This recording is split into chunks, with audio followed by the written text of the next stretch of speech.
Hello and welcome back to a brand new episode of the Pick a Side podcast. My name is Joe Moran and I'm here with Riv and Joe Dehls. And this is episode 221. In this episode, we're going to crown our quarterback one, Josh Allen or Patrick Mahomes, debate whose future is brighter between the Jets and Giants, the AFC North division winner, Matt Ryan's vintage game, talk about the issues with NFC's powerhouses, and more.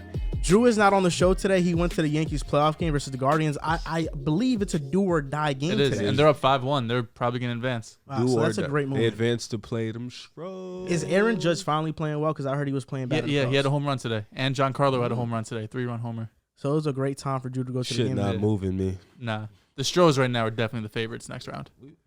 How long I've been telling you this? I know. You just disgust me because he's an Astros fan, a Warriors fan, a Bills fan, an Eagles fan. It's like all the teams that are running the big sports right now. He bandwagons all the big time teams. Eagles, I'll give you. You know, that's been your squad. The Astros sicken me. Well, the Bills weren't good. I was just a Josh Allen fan, so it was just like. It's unfortunate because I know a lot of people were looking forward to seeing Drew's reaction to the Broncos laying yet another egg. Yeah. But I was actually keeping track of some things, right?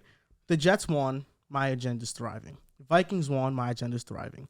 Bengals won too, and Joe Burrow returned. Didn't the Ravens win last week against the Bengals? Oh, that doesn't matter. Oh, we just didn't have a topic. Okay, doesn't matter because it didn't fit his agenda last week. Joe Burrow and Matt Ryan, big time performances. That agenda's still up in the air. Gabriel Davis, great game once again. There you go. I mean, this guy, Paris Campbell, we saw him do some damage with Alec Pierce. Okay. The receiving core, I was told was mid. You told me it was also mid earlier in the year. Now it's alive. Alec Pierce was hurt. You just flipping sides whenever it fits. Alec Pierce now is there. He's a big body receiver. This guy can do it all. Mr. Dehls, I can't lose. Wasn't there a Hollywood Brown versus Gabe Davis bet? Yeah. I think that's voided now because Hollywood's out for Wait, why is it voided? Hollywood's out for the season. He's gonna be out 6 weeks. Yeah. 6 weeks. Oh, 6? Hollywood was on pace for like 1,400 yards too. He was on pace for a career year. Gabe could catch that. He's not with his random games. He's not going to get 1,400. Hollywood was on pace to be a top 5 receiver in the league. Our bet was Gabe Davis over 800 or 1,000. And we had a Kyle Pitts one too, right? 1,000, yeah. Yeah. That's not looking great. I need a couple of those Gabe Davis games. Mariota was an upgrade. This guy's a tight end maestro. This is the thing, man. I thought it was more of the touchdown situation with Kyle Pitts. I knew he was going to be around 1,000 yards. He's going to have to a slow start to start the year, but, you know. Still plenty of time. You can't win them all. You're right, you know. You lost the... unless you're me. You lost Auden Tate, that's for sure. You lost that one.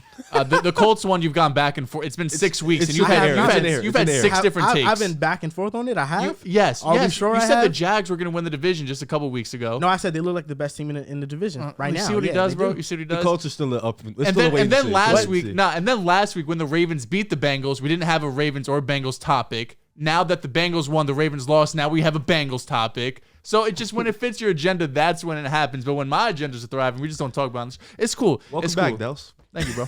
Pleasure to be here. Pleasure to be here. How was Florida? It was good, man. We had a good time. Went to the Florida LSU game.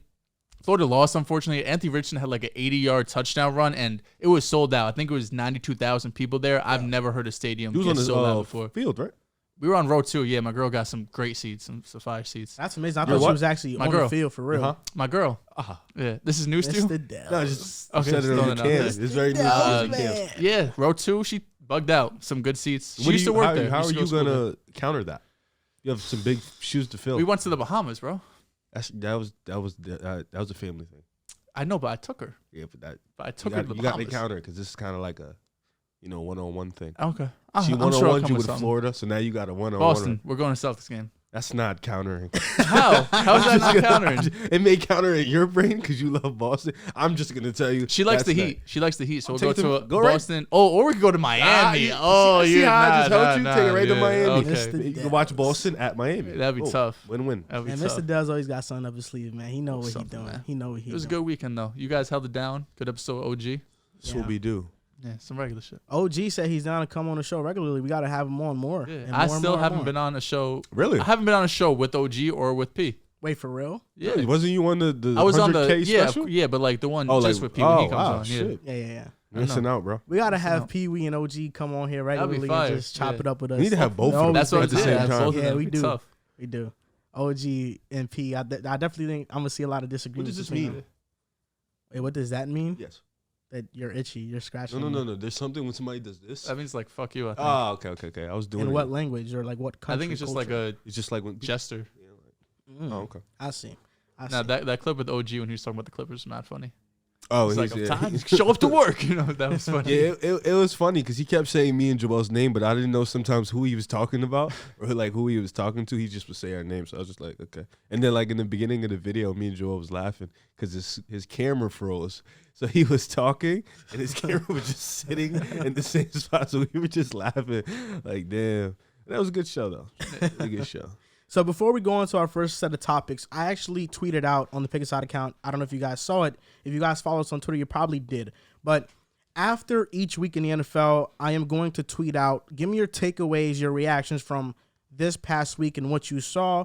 And we have a lot of tweets here. I have 5 tweets specifically that we don't have specific topics on the show today about, but we want to touch on them because you guys are interested in them. I think it's a good way to have you guys more involved in these NFL shows. So first tweet comes from Messi Martinez 5. Shout out Messi Martinez. Deciphering where the real problem is in Denver, Nathaniel Hackett or Russell Wilson?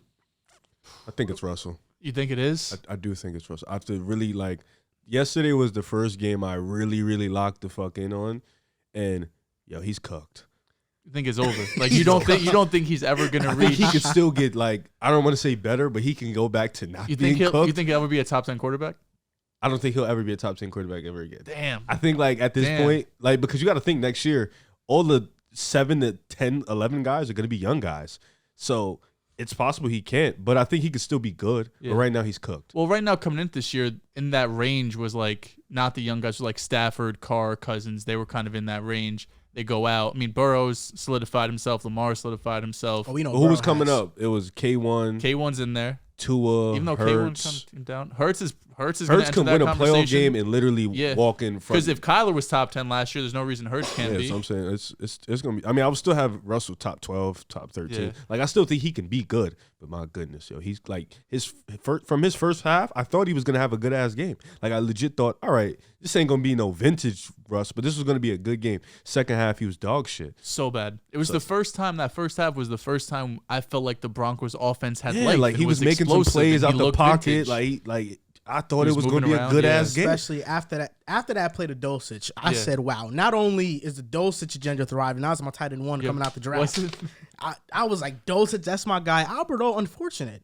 He's just not good, I guess, because each week he's been getting less and less snaps. Alberto, whatever, But Greg Dulcich lit a spark under that team. It was a great first drive. I thought that when the team has 10 days to prepare for a game, you should come out like that. And I thought they were going to continue to do that. Wasn't 11? It was Monday night, right? Yeah, 11. 11. It's even worse. An extra day. We saw Matt Ryan in the Colts offense find that click. We saw Matt Ryan go crazy. I don't think he did. The problem. I don't think the problem is just one person. Like I don't think Russell Wilson is the clear and sole problem. I think it's a combination of a lot of things. I will say, does Russ get the majority of the blame? Yes, because I don't, even though Nathaniel Hackett, you can talk about his game management, you can talk about his coaching staff hires. They haven't been terrific outside of Avero, the defensive coordinator. But Russell Wilson is not hitting easy reads. He's not as accurate as he once was, and there are teams that are now honing on what he does because they know he doesn't target the middle of the field. So they squeeze the sidelines and they kind of let him. They're forcing him to throw here. And Russell Wilson being 5'11", 5'10", it's the same problem Kyler Murray struggles with. They just can't see over certain linemen, and they don't trust the throw. There was a play where the dude was literally standing in the middle, right in front of Russ. That was and all over Twitter. He just refused to pass him the ball. And it was a third down too. It was easy. Like I don't know if it's. I know we played a short game card, but that's not even a because I don't think that's a short. There was no offensive lineman. It was right straight ahead. Shit opened up. You can see him. I really think like Hackett's gonna get blamed. But receivers be open, man. Hackett's going to be the scapegoat. He's going to get fired at the end of the year. They're going to bring in someone else, someone probably with experience. Maybe a Sean Payton is interested in coaching Russell Wilson. to, every time a coach gets fired, they're bringing the opposite type of guy. You have Hackett, who $50 million. I know you have Hackett, who never coached an NFL coaching job before, was never an NFL head coach, I should say. Now I'm assuming next offseason they're gonna bring in someone with experience, with play calling experience, who's won something at some point in his career. He's gonna be the scapegoat, but you're right, it has to go on both of them. Russell has now played up to his standards. Hackett has been an absolute whiff up to this point. 6 weeks through the year, and they're the last scoring offense in the league. They're the worst offense in the league right now. I can't put the blame on just one person. They both get the blame, but at the end of the day, you can move off Hackett with no problem. You can't move off $250 million. Yeah, you can. And the other problem is that they can't run the ball. And for a quarterback, that's essential. Every quarterback that's had terrific seasons, outside of very few outliers like Josh Allen right now, you have to be able to run the ball to complement the quarterback, and they're not running the ball effectively. For some reason, Nathaniel Hackett thought that when Javonte was healthy, he should have split the workload with Melvin Gordon. Now, Melvin Gordon is the only one healthy, and Latavius Murray's getting more of the snaps, and Melvin Gordon gets benched. I don't understand. He doesn't know what he's doing. I don't understand what's happening in Denver. I do think that Nathaniel Hackett, to begin with, was never supposed to get hired in the first place. He was Aaron Rodgers' bait, and they didn't get Rodgers.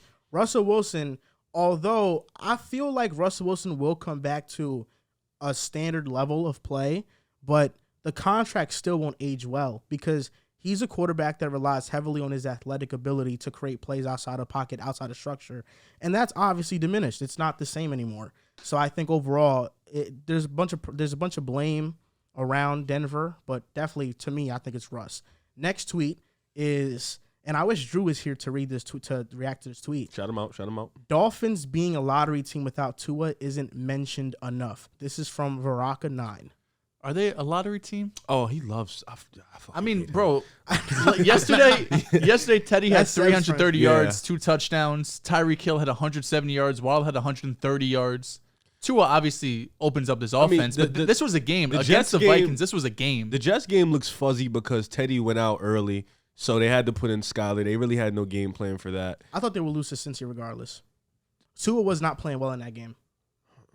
I mean, his take looks good right now. But I don't know. It wasn't like this was. They wasn't running away with the league. It was still pretty early. And the way the Vikings won this game off a weird Jalen Waddle fumble where he kind of lost the ball, nobody touched him. Then Dalvin Cook the next couple plays gets a 50-yard touchdown. Like the Vikings did not dominate this game. They won 24-16. They win on weird ways, anyways. They can't win by more than one possession. It's just not in their DNA. Yeah, the Tua. I was actually looking at NFL quarterback stats earlier today, and Tua's a top. He's number one in most of them right now. Yeah, in terms of passer rating. And they're definitely a better team without a Tua. doubt. So yeah, they are. But I still am not completely sold on Tua. I think Tua, he's a fine facilitator. He's a good game manager. But it's too early to decide. We just have to see what happens when defenses truly scheme up for what they're good at doing and take that away. And what can you do when you're forced to create something out of structure? I think without a doubt, this offense is better without Tua, but I'm not going to sit and pretend like the offense was broken yesterday because Teddy was in and out Tua. The offense was great. They just put up 16 points. They couldn't convert in the end zone. Teddy's fine, yeah. Next tweet is from X Pacifica. Bailey Zappi is better than Mac Jones. I'm not entertaining. I'm interested to hear your take. You said it was ridiculous. Yeah. No, Zappi's put together a good games. I think that we're getting to this point where whenever a quarterback comes in and has a good stretch of games, it's a quarterback controversy. Yeah. We saw that with Cooper Rush. I said that he was going to get exposed versus Philadelphia. He did. Now everybody's clamoring. Dallas? No, I picked Philadelphia to win that game. You sure? Relax. I picked Philadelphia. I kind of remember him picking Dallas. No, you picked the Jags. That's what it was. Sorry, you picked the Jags. I did pick the Jags over the Philadelphia Eagles a couple weeks ago. Casual. Yeah. When I look at with Bailey Zappi, the Packers game, he had less than 100 yards. The game versus Detroit Lions, it was okay, but the running game was dominating, and he was hitting a lot of stuff, like play action stuff. He had an okay game. This game versus the Browns was the real legit, wow, this was a fantastic game from Bailey Zappi. And even in that game, Bailey Zappi's hitting wide open receivers. I mean, these guys are wide open. He made a couple good throws. I think he has some good escapability outside the pocket. Bailey Zappi is a fine quarterback. I think he's okay. But there's nothing that he does that's better than Mac Jones. Mac Jones is better at reading defenses. He's better at throwing the ball into tight windows. Mac Jones struggled before that injury. Mac Jones was struggling bad. I know. Mac Jones, he had his moments, but then again, I look at Mac Jones versus Baltimore. He threw 3 interceptions. One of them was like a late game one, which it was just like a heaver. It's like whatever. but Mac Jones made some high-level throws versus Baltimore and that defense. Before crowning Bailey Zappi, I want to see him face a competent defense. It's been against the Packers. It's been against the Lions. It's been against the Browns. All three of those defenses aren't very good. Bailey Zappi is – I will say this about Zappi and Mac Jones. I don't think Bailey Zappi is better than Mac Jones, but Mac Jones can't be content with his position right now. Mac Jones, every game he has to take as if he plays poorly, he can be replaced, because that's very true. Although I do think Mac Jones is better than him, Bailey Zappi does a lot of the same things Mac Jones does, and he offers a little bit more athleticism and escapability outside the pocket, but he doesn't have the arm strength, which means Mac Jones has to be on his heels. He has to be on his toes. That quote from Pete Carroll the other day and how Drew Lock is nipping at Geno Smith's heels, that has to be Mac Jones, because Bailey Zappi's right there, and if the Patriots continue to win with Bailey Zappi, I don't think Bill Belichick is afraid to pull the trigger on switching the quarterbacks, because he's done it before with Tom Brady and Drew Bledsoe. But I do think Mac Jones is better, and when he comes back, I think now that the Patriots offense is rolling, we'll see a better Mac Jones. I think that's the shining, boy. Thanks, dude. The diamond looking at dancing it, on IG. Where you get that from? Ah, come on. I can't reveal. Bro's gatekeeping the chain. This guy's nuts, bro. I can't, you know. The biggest difference between, I think, the Patriots situation and the Cowboys is we know Dak is a borderline top 10 quarterback. Well, Mac Jones is not in that discussion yet. You know, he's in that 15 to 20 range. Season, though. Mac Jones had one of the best rookie seasons in a while for a quarterback. He was solid. And they were slept on. He was solid. So we can't ignore that. He was solid, but his position isn't solidified like Dak's position is solidified. Yeah, but that's fair. true. Yes, You know, 100%. that's the biggest difference. And I will say this: I do think Bailey Bailey Zappi is better than Cooper Rush. I do. I think he's a better quarterback than Cooper Rush. Just from what I've seen and just the prospects out of college that they both are, I think Bailey Zappi offers a little bit more than Cooper Rush. That's fair to say. And that's why I think there's more of a competition between him and Mac Jones, but then again, I still don't think there is one. I think it's Mac Jones clearly, and Mac Jones will come back and he'll play well. Let's hope so. This is from Logical Bears.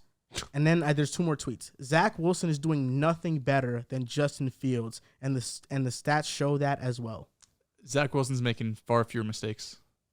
He hasn't made any of those highlight level plays, and against Pittsburgh, he made plays to win us that game.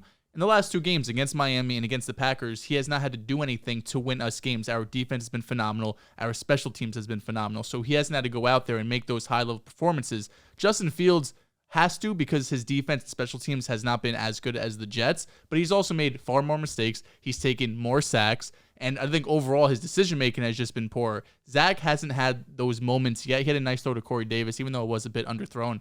But Zach just right now, the way this team is playing with Breece Hall, the way he's running the ball, he hasn't had to do that yet. When the time comes, because it will eventually, maybe against his Broncos, who have a great defense, he has to be able to make those fourth quarter plays, crisis situation where it's 3rd and 7, 3rd and 8, keep the drive alive. Zach has to do that. But to say he's not doing more than Justin Fields is rude, because while statistically maybe the yards and passing touchdowns is there, the interceptions are not there. The fumbles aren't there. Zach is doing a lot of the same things he was doing in the second half of last year, limiting the turnovers, keeping the Jets in games. And right now, if our team is going to continue to play like this, that's all he has to do.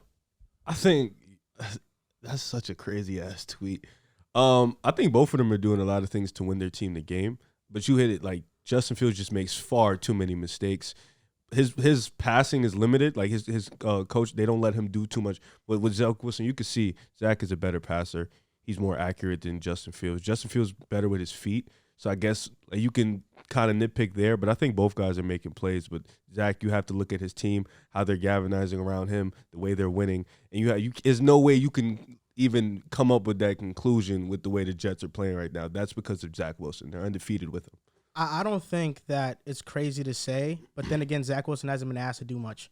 Zach Wilson, the only time he's been asked to make plays was in the fourth quarter versus Pittsburgh. We're down, we need you, and Zach Wilson won the game. He won the game for us, but versus Miami, he wasn't asked to do much. Hit this little schemed up Breece Hall wheel route. He did that. And I will say this about Zach Wilson, and this is something that kind of pisses me off about the Jets and what they're doing right now. They're winning. I love that they're winning. But the fact that in every single goal line opportunity, it's run,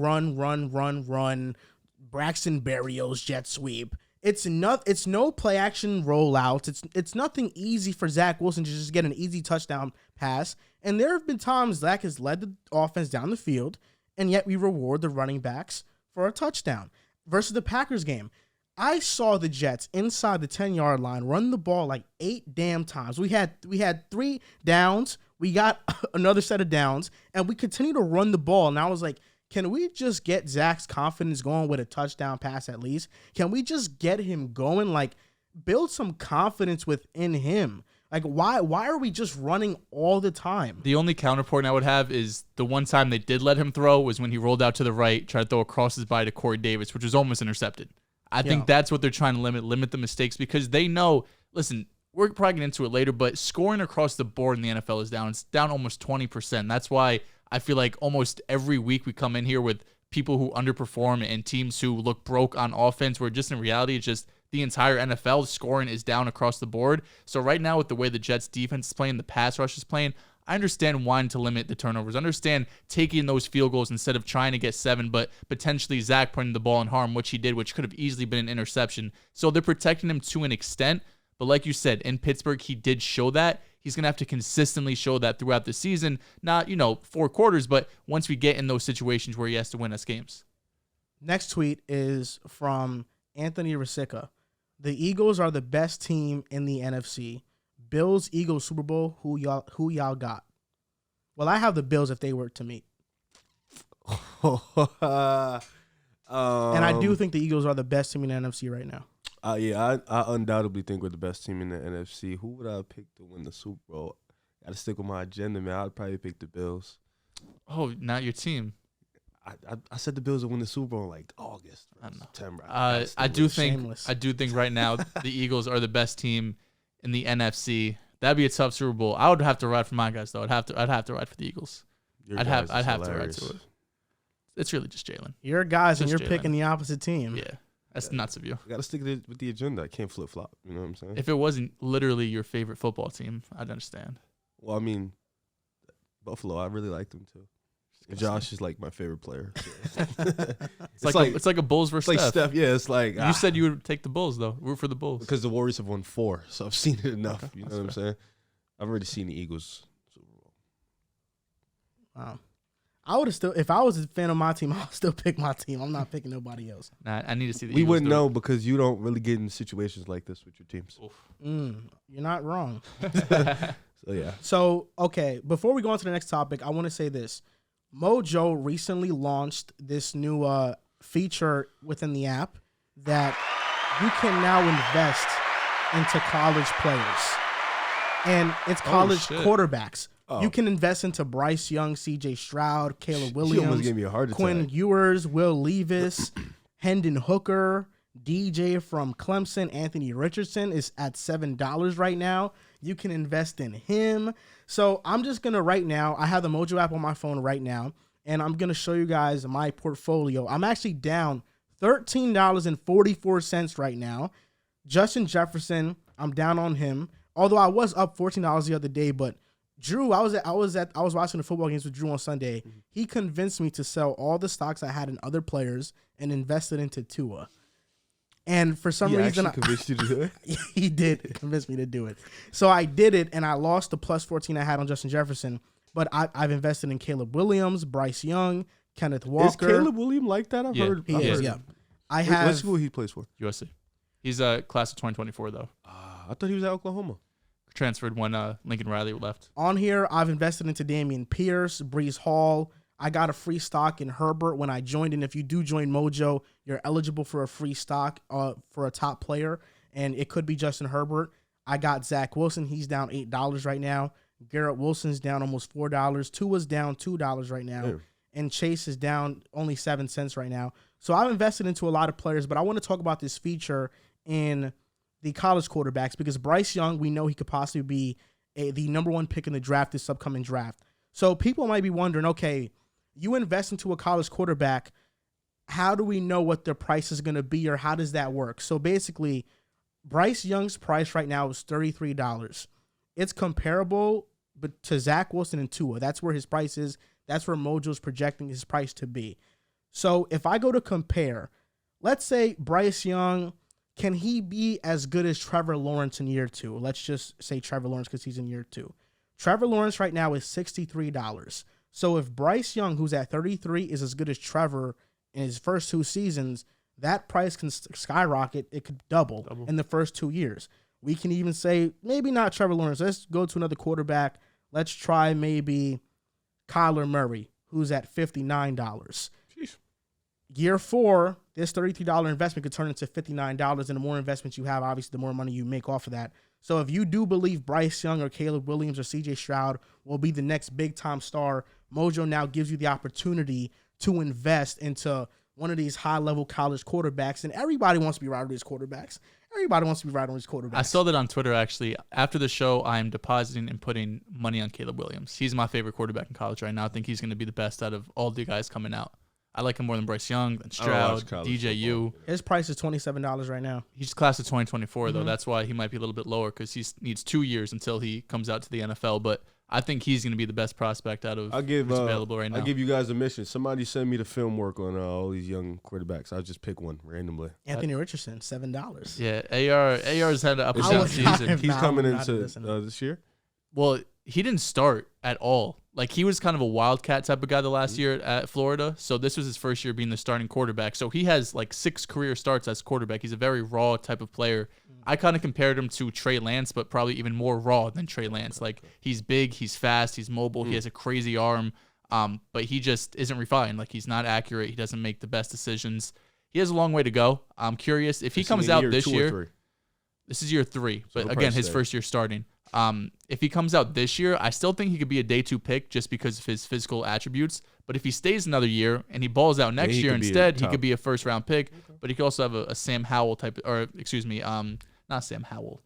Who am I thinking of? Matt Barkley situation where he was a first round pick. He comes for another year and now he's a 5th round pick. So I think if Richardson stays for another year and struggles again, we could see him be a day 3 pick. Bryce Young or C.J. Stroud, who do you think is going to be better in the NFL? I'd have to go Bryce right now. Stroud's having the better year so far.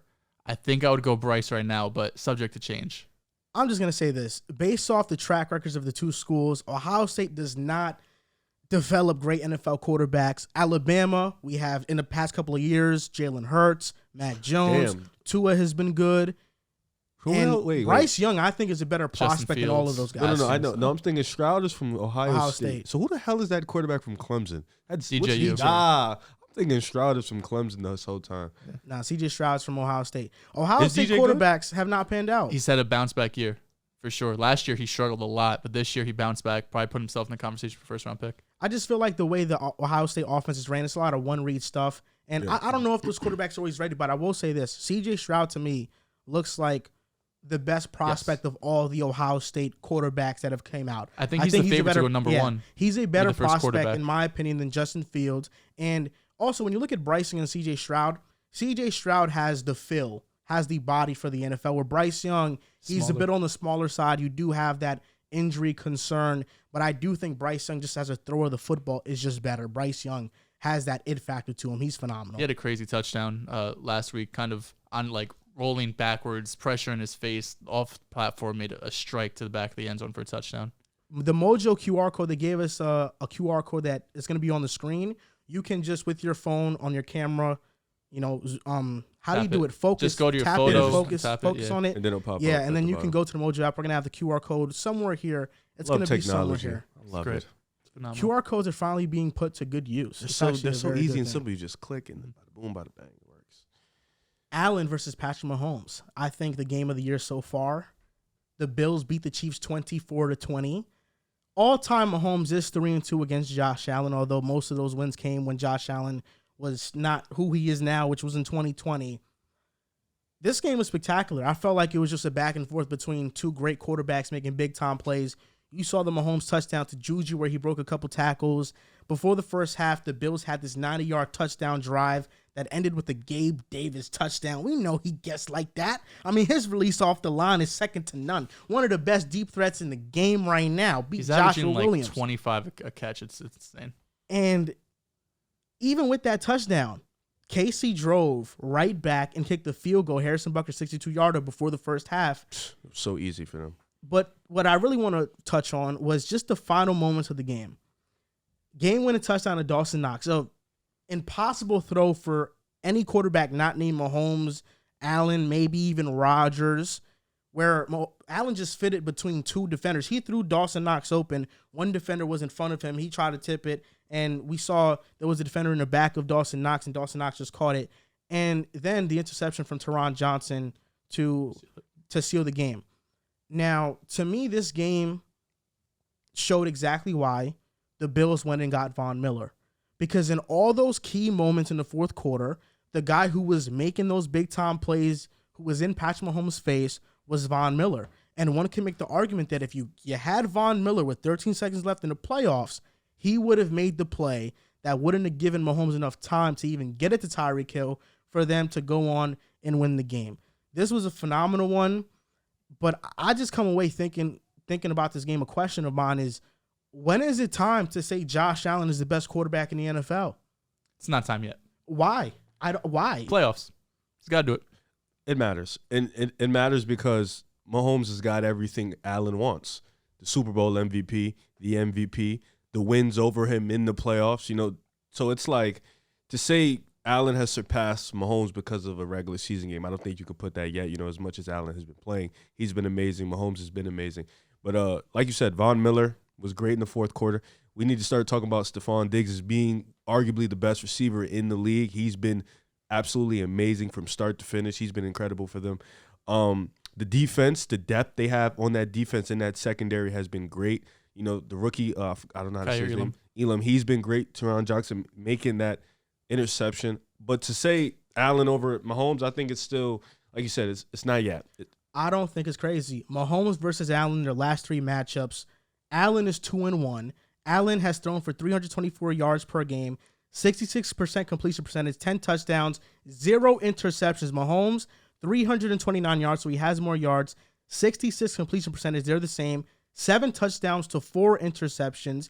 And this season, Josh Allen leads all quarterbacks in yards, total touchdowns, is above Mahomes in passer rating, yards per attempt, QBR. MVP.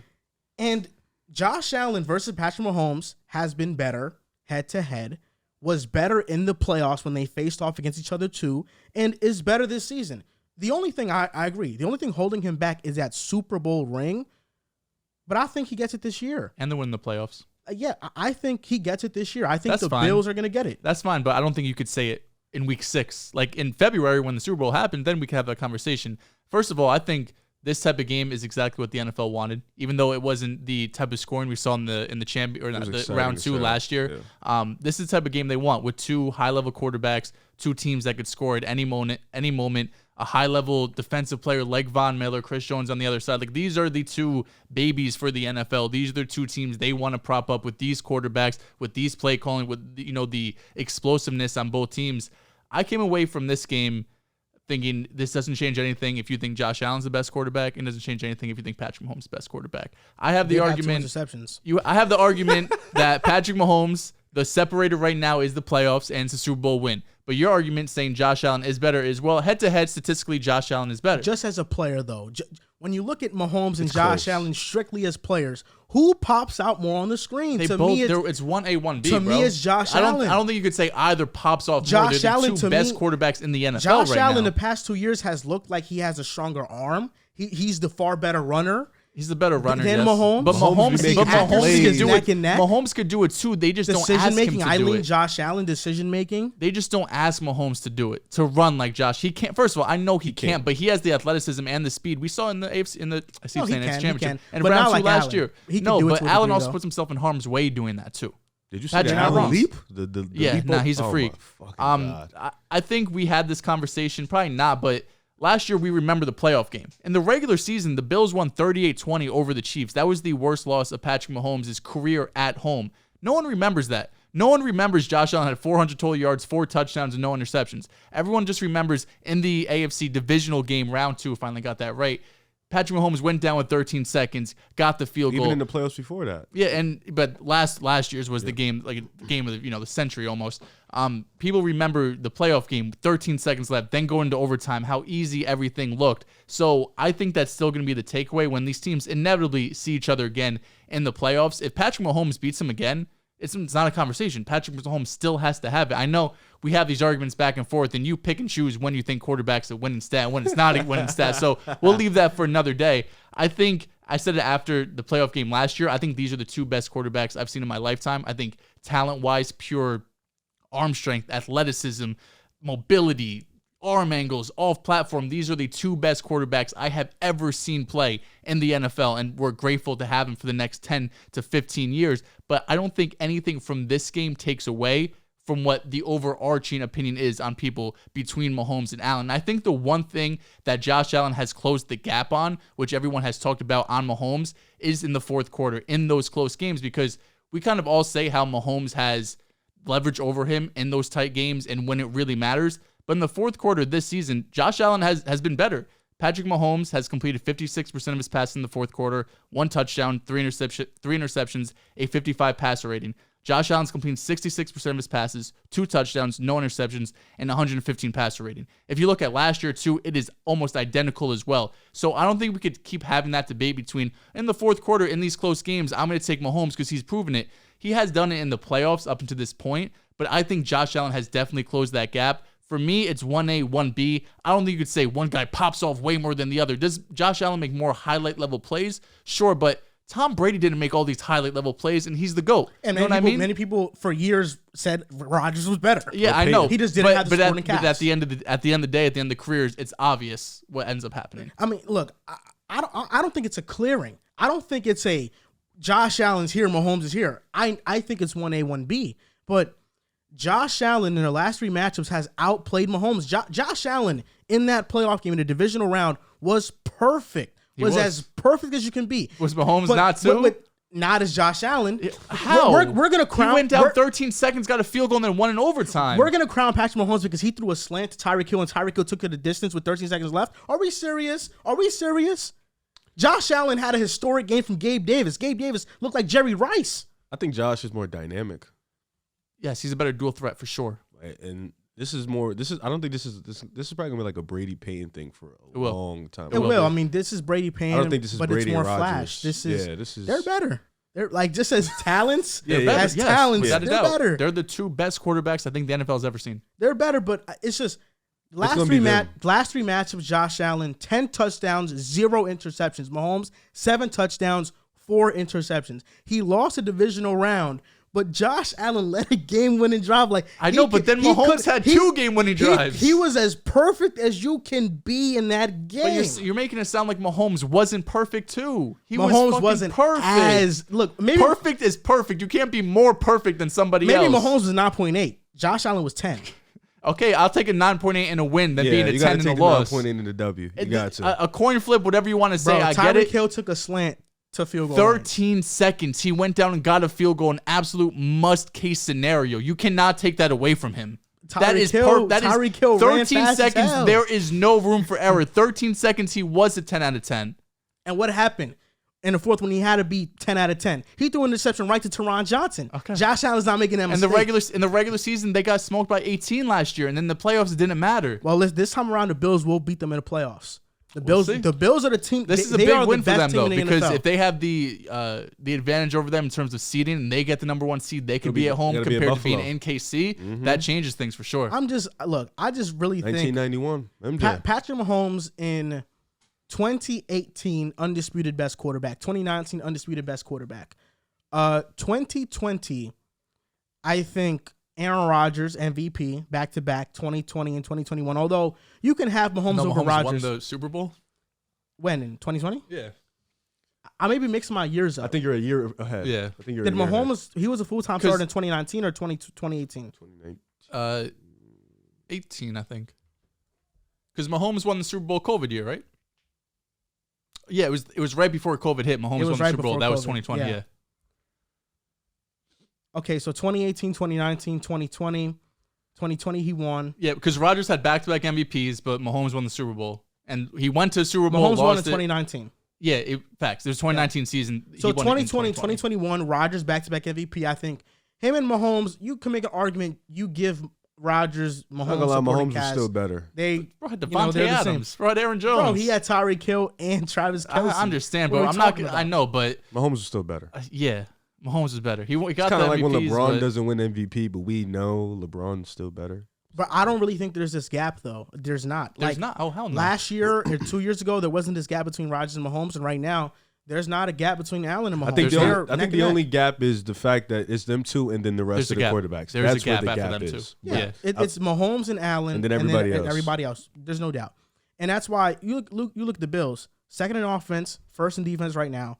And this team's only getting better when Trey White comes back. Facts. When Trey White comes back, this secondary will be much better. Kyrie Elam is getting a lot of reps. He's getting better. I mean, this team, I'd be shocked if they don't make it out the AFC and ultimately win the whole thing, because I don't see a real legit threat in the NFC that can beat the Bills. The Eagles have a complete team, but ultimately when you got a guy like that at quarterback, it doesn't matter how good your defense is. It really does not. It really does not. Josh Allen is that good.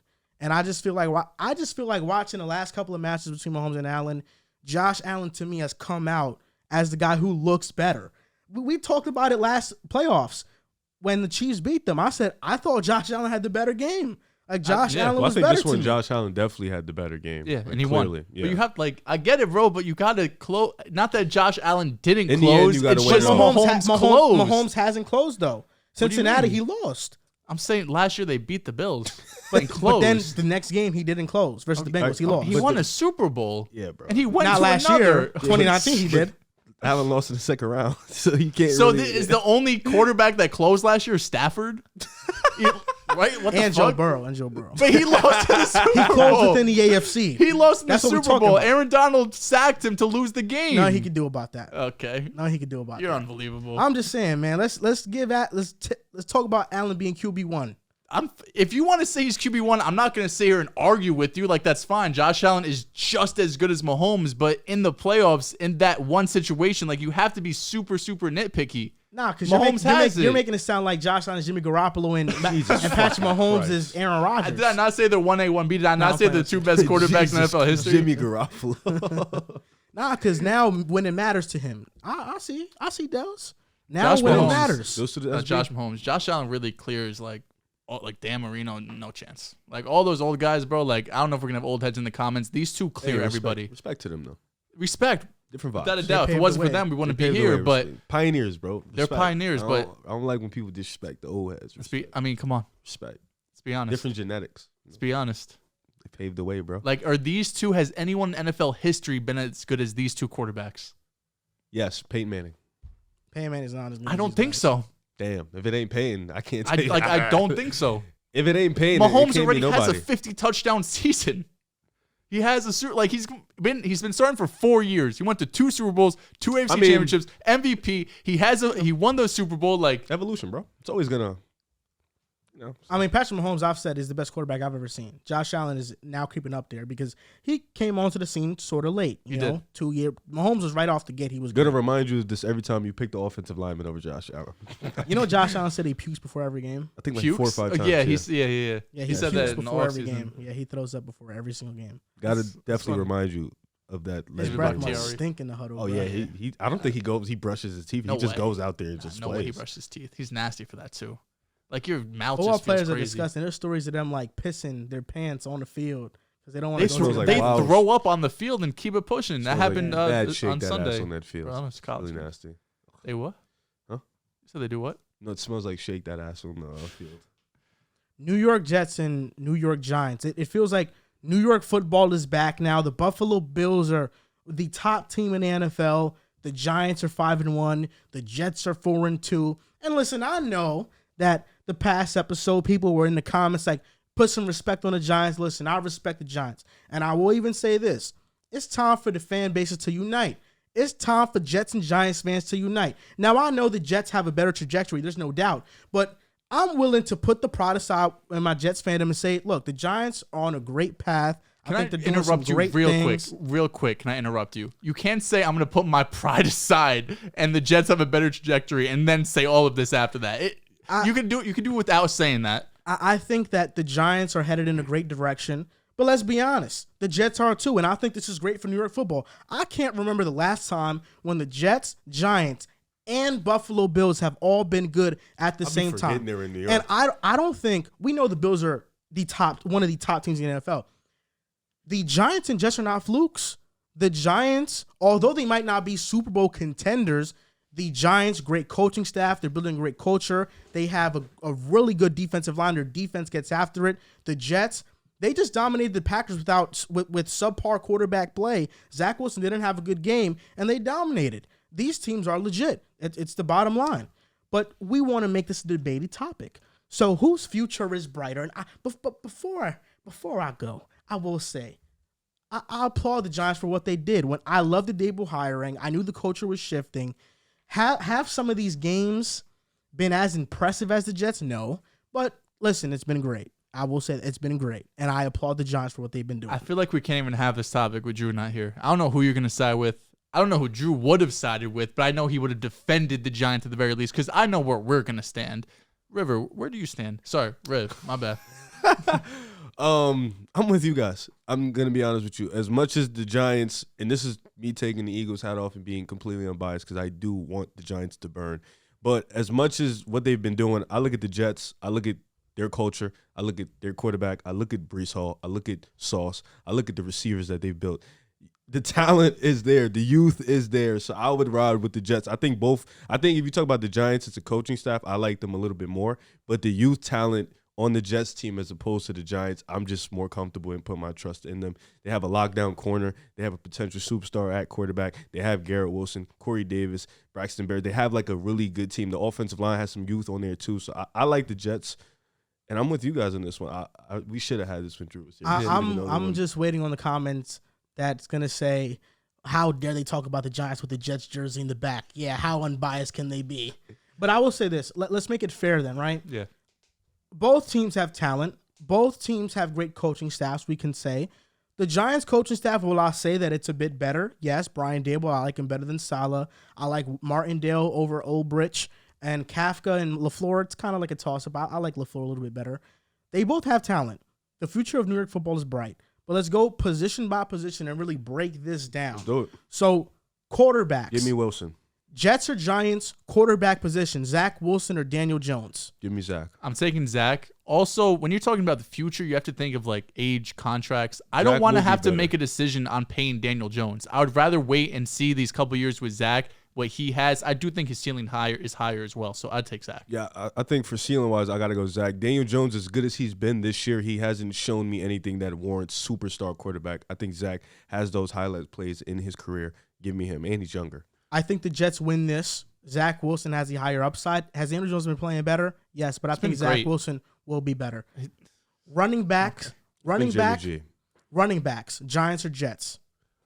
Saquon Barkley clears any running back you guys have, but I think being at I don't know if he'll be there next year or the year after. He's 26. He's missed I'm not 2 thinking years. about this. I'm going to be honest. It's the Giants. No clue. It's Saquon, but once again, do I want to pay Saquon $13, $14 million, or do I want to have Breece Hall for the next 2 or 3 years making $1 million?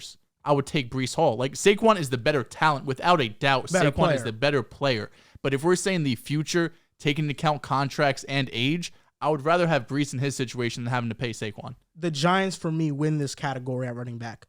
Wide receiver. The Jets clear. The Jets clear. Garrett, Elijah Moore, Corey Davis, Braxton. Braxton Berrios might be their wide receiver one. Tony's on the trade block, so. And he's their best receiver. He just can't stay on the field. Wandell had a touchdown. He did score. Yeah. Next position, tight end. Jets. Bellinger, rookie tight end, he's looked decent. Yeah. Give me Jets. We have Conklin and Uzama. They've been solid. Offensive line. Now here I will go with the Giants because they have Andrew Thomas, Evan Neal, and if Mekhi Becton was healthy, I would say I'd go with the Jets. But because he's not, I do side with the Giants. Don't you think still, though, you might lean the Jets? Because neither of them are better than Becton. Andrew Thomas is. Not only that, but Andrew Thomas is, right now, his age, he might be like, if you could just take any tackle, he might be the first tackle taken. But even then, AVT, Laken Tomlinson. If AVT is going to play left tackle for me for the rest of my career, then okay, we could have this discussion. But if he's going to play guard, it's just Andrew Thomas positional value. I would take the Giants as well. this is the toughest group to measure who's better. Defensive line. The Jets have Carl Lawson, Quinnen, Jermaine Johnson, John Franklin Myers, Sheldon Rankins, Michael Clemens, who's been good. Yeah. And the Giants have Ojulari, Dexter Lawrence, Leonard Williams, Kayvon Thibodeau. This is hard. Yeah, it's really close. I'm still going to go with the Jets, though, because I think Quinnen's better than everybody there. That's like, I don't want to be biased, but Quinnen has been elite this year. So has Dexter Lawrence, but yes. Quinnen has been a bit better than him. Yeah, Quinnen has been one of the best interior defensive linemen in the NFL. JFM has been fantastic. And Jermaine Johnson really hasn't even hit his stride yet. Kayvon had his first game, had a game-winning strip sack against Lamar. I lean the Jets by a little bit. Yeah, it's close. Just a little bit. If I could just say a tie, I would just say a tie. Yeah, it could be. This could be a tie. I'd say a tie. But no. This could be a tie. Pick a side. Oh, fuck. Jets. Linebacker. Why'd you say it like that? I don't think either position group is really good for either team. But I'd rather take Quan Alexander and C.J. Mosley, though. Easily. And Quincy Williams had a good game, too, for the Jets. Quincy Williams is none good. of these teams have good linebacking cores, but I would side with the Jets, I guess. This next one, I ain't thinking about it. Cornerback room. Jets clear. Sauce, DJ, Michael Carter the third. Just clear, bro. Sauce is going to be a top 5 corner soon. Very, very. He's ready top 10. Could be next year. Could be next year. It could be by the end of this year. Sauce is that good. No, he is. He's so, like, when we was watching the Miami game, he's so long and tall. Like, god damn. And then the last. Mad length and girth. The last position group, safety. Giants. McKinney. Giants clear. McKinney and Love. Julian Love. He's really good. McKinney's and I guess we can make a last category, coaching staffs. Who would you take? Giants. I would take the Giants just because Dable's offensive guy. If we want to talk about GMs, bring that into discussion too. I would take Joe Douglas. Joe Shane obviously hasn't done much yet. Kayvon looked great first game again. Evan Neal has struggled a bit, but I think he'll figure it out. Wandell got a touchdown. I mean, everything is new for the Giants, so we don't know if Joe Shane's a good GM or not. We know Joe Douglas is a good GM, so I would give the Jets the leeway there. Giants coaching staff, Eileen. Jets general manager, Eileen, us. So that means, for me, when I tally it up, the Jets win 6 position groups, the Giants win 3. Yeah, the Jets right now, talent-wise, on this roster, they are the better roster than the Giants right now. And it's not even taking into account if Zach Wilson pops. We're not talking about the Jets as just a regular team. We're talking about the Jets as... I know, but... So y'all have both of them in the playoffs? Oh, my God. I just get salivated. Zach Wilson's oozing potential. over there. Playoffs. Yeah, do you have both of them in the playoffs? Because the Giants' schedule is pretty easy. Yeah, so's the Jets. So what are we thinking? Outside of Buffalo, the Jets do not have a tough schedule. Doesn't Tua come back for those Miami games? Yeah, for the next one? But we already beat them once. Yeah. No, so like even if we split, that's a win. We just got to beat Buffalo. You won't. We can. You won't. Is Zach Wilson playing? You cannot. Yeah, we can. Stop it, please. We're 3-0 with him. But Zach needs to elevate for those games. For y'all to beat the Bills, he has to have one of them. He has to have a 300-yard game. Yeah. Trust. Zach Wilson will. About some trust. It's the best defense in the league, man. I don't know. He's the best quarterback in the league. It's nuts. Not being a homer at all. Both in the playoffs. I think Giants fans hate you too. Giants fans do hate me. And I was trolling and I put on my IG. Did you see the Giants? They put like worst 5-1 team ever with the SpongeBob meme. All our friends are Giants fans. That's the only reason I put it. I have nothing against the Giants. Right now, I would say says that after trolling them. No, right, I'm just fucking around. Right now, I would say the Giants you could put in the playoffs being 5-1. Like they would have to really come back down to earth. The Jets have to be in that conversation too. They're not going to win the division. You know, Josh Allen, Buffalo Bills, they have the division on lock. But I feel the same way about the Eagles too. I think they have that division on lock. It's just really going to come down between Miami and the Jets, who you trust more. I still think Buffalo and Cincy are going to get in. And then in the AFC West, I still think the Chargers get in, and I still think Chargers is 4-2 right now. Yeah, and I still think and Kansas City I think is going to win the division. So it's going to come down between the Dolphins and the Jets right now.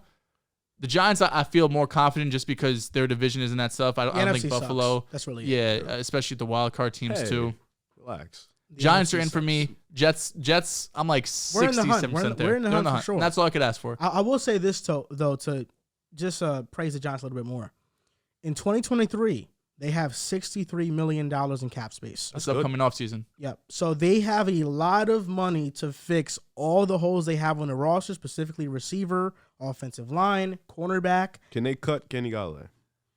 There'd be some dead money. They probably will though, just because. But Giants unrestricted free agents though, are Daniel Jones and Saquon Barkley. Yep. So they would have to pay those two guys. And Daniel Jones, if let's say he gets $20 million, that's now you have $40 million in cap. What if Saquon gets 13, 15? And that's why when we had that discussion about Daniel Jones, because I feel like that's the biggest debate people are going to have: Daniel Jones, Zach, Saquon, Breece Hall. Because on paper, sure, you will take Saquon over him, but when you take into account, I have to, allocate this amount of money to the running back position when you could get Breece Hall in the second round, you could get Jonathan Taylor in the second round. Like, obviously, you have some misses there as well, but that's why I do side with him there. The one thing I will say, this upcoming free agency class from a wide receiver perspective isn't that great. It's weak. The best one is probably Juju. He signed a 1-year deal. For DJ Moore is what you're saying. Pretty much. Yeah, like this wide receiver class is not good for free agency. The draft will be good. There's always going to be good receivers in the drafts, but the free agency class is pretty weak. It's a shame. Right when the Giants have money, free agents I mean, they had money for Kenny Galladay. Yeah, they could wait another year. They could have paid Corey Davis like us. Would have been winners. Yeah, that was a good move by just wait another year. They'll be okay. I think they will too. I think they'll figure out eventually. AFC North. Right now, the Bengals and Ravens are both 3-3. And this begs a question. Right now, we're standing at a point where they have the same record. And ultimately, what's going to take these teams over the top is the quarterback position. Joe Burrow, Lamar Jackson. On one end, you have Lamar Jackson, who's had little to no playoff success in his career, had a down season last year, has blown multiple double-digit leads this season. And then you have Joe Burrow. Who said Lamar had a down year. They were 8-3 before he got hurt. Joe Burrow is a proven winner. Joe Burrow has led a team to the Super Bowl.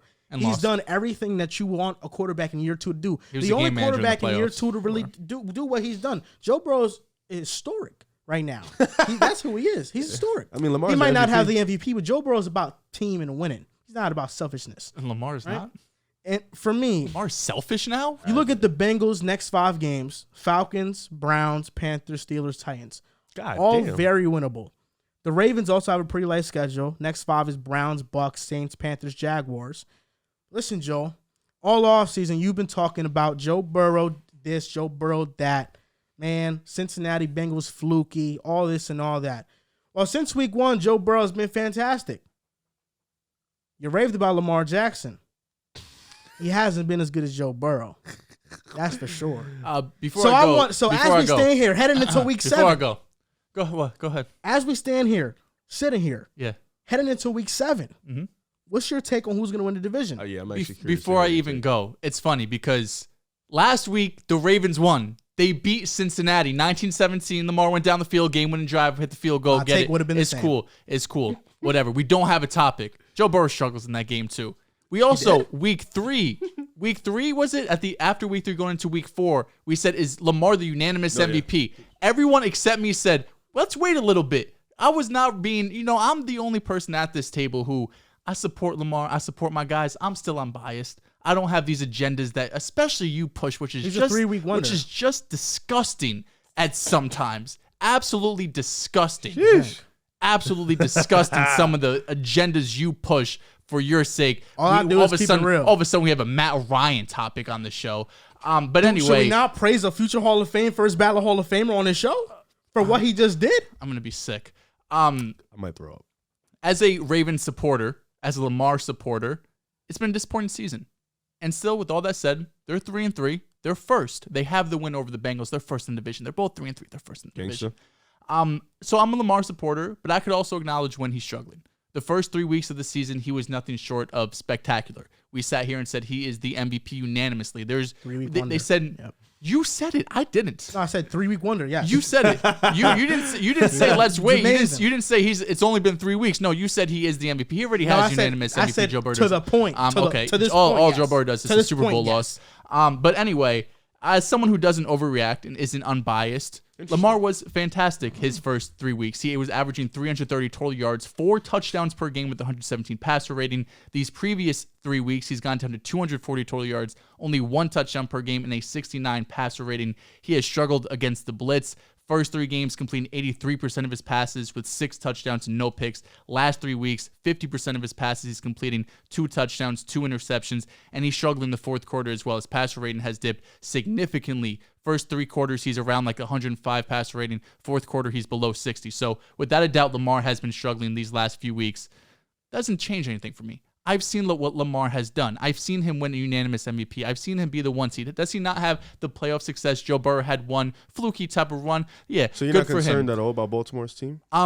Baltimore is a tough situation because they could easily be 6-0 right now, but they're not. They're 3-3. They have been leading every game. They have blown leads that I really have not seen the Ravens or damn near any team in my life do. This reminds me, honestly, of my Celtics of the last couple of years, who are up 20 points at some point in the fourth quarter, come back like the Bulls did last year. I remember tweeting about that.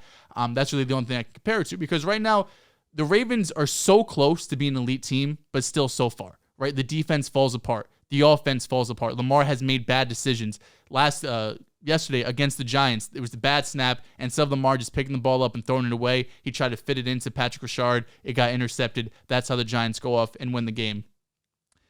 And he still had a chance at the end of the game to win the game. And Kayvon made a great play. Strip sack, fumble, had 2 minutes, 3 timeouts to go it. The only area I won't blame Lamar was one that really stuck out. I forgot what quarter it was in. I think it was the third quarter, I want to say. They had first down. It was in the 5-yard line. They passed the ball 3 times. This is when Kenyon Drake is getting 10 yards a carry. Lamar is running all over them too. J.K. Dobbins really the only one struggling. And for whatever reason, Greg Roman called up 3 passing plays. I don't know why he did that. If you run the ball, obviously being, hypothetical here, I think they would have got a touchdown.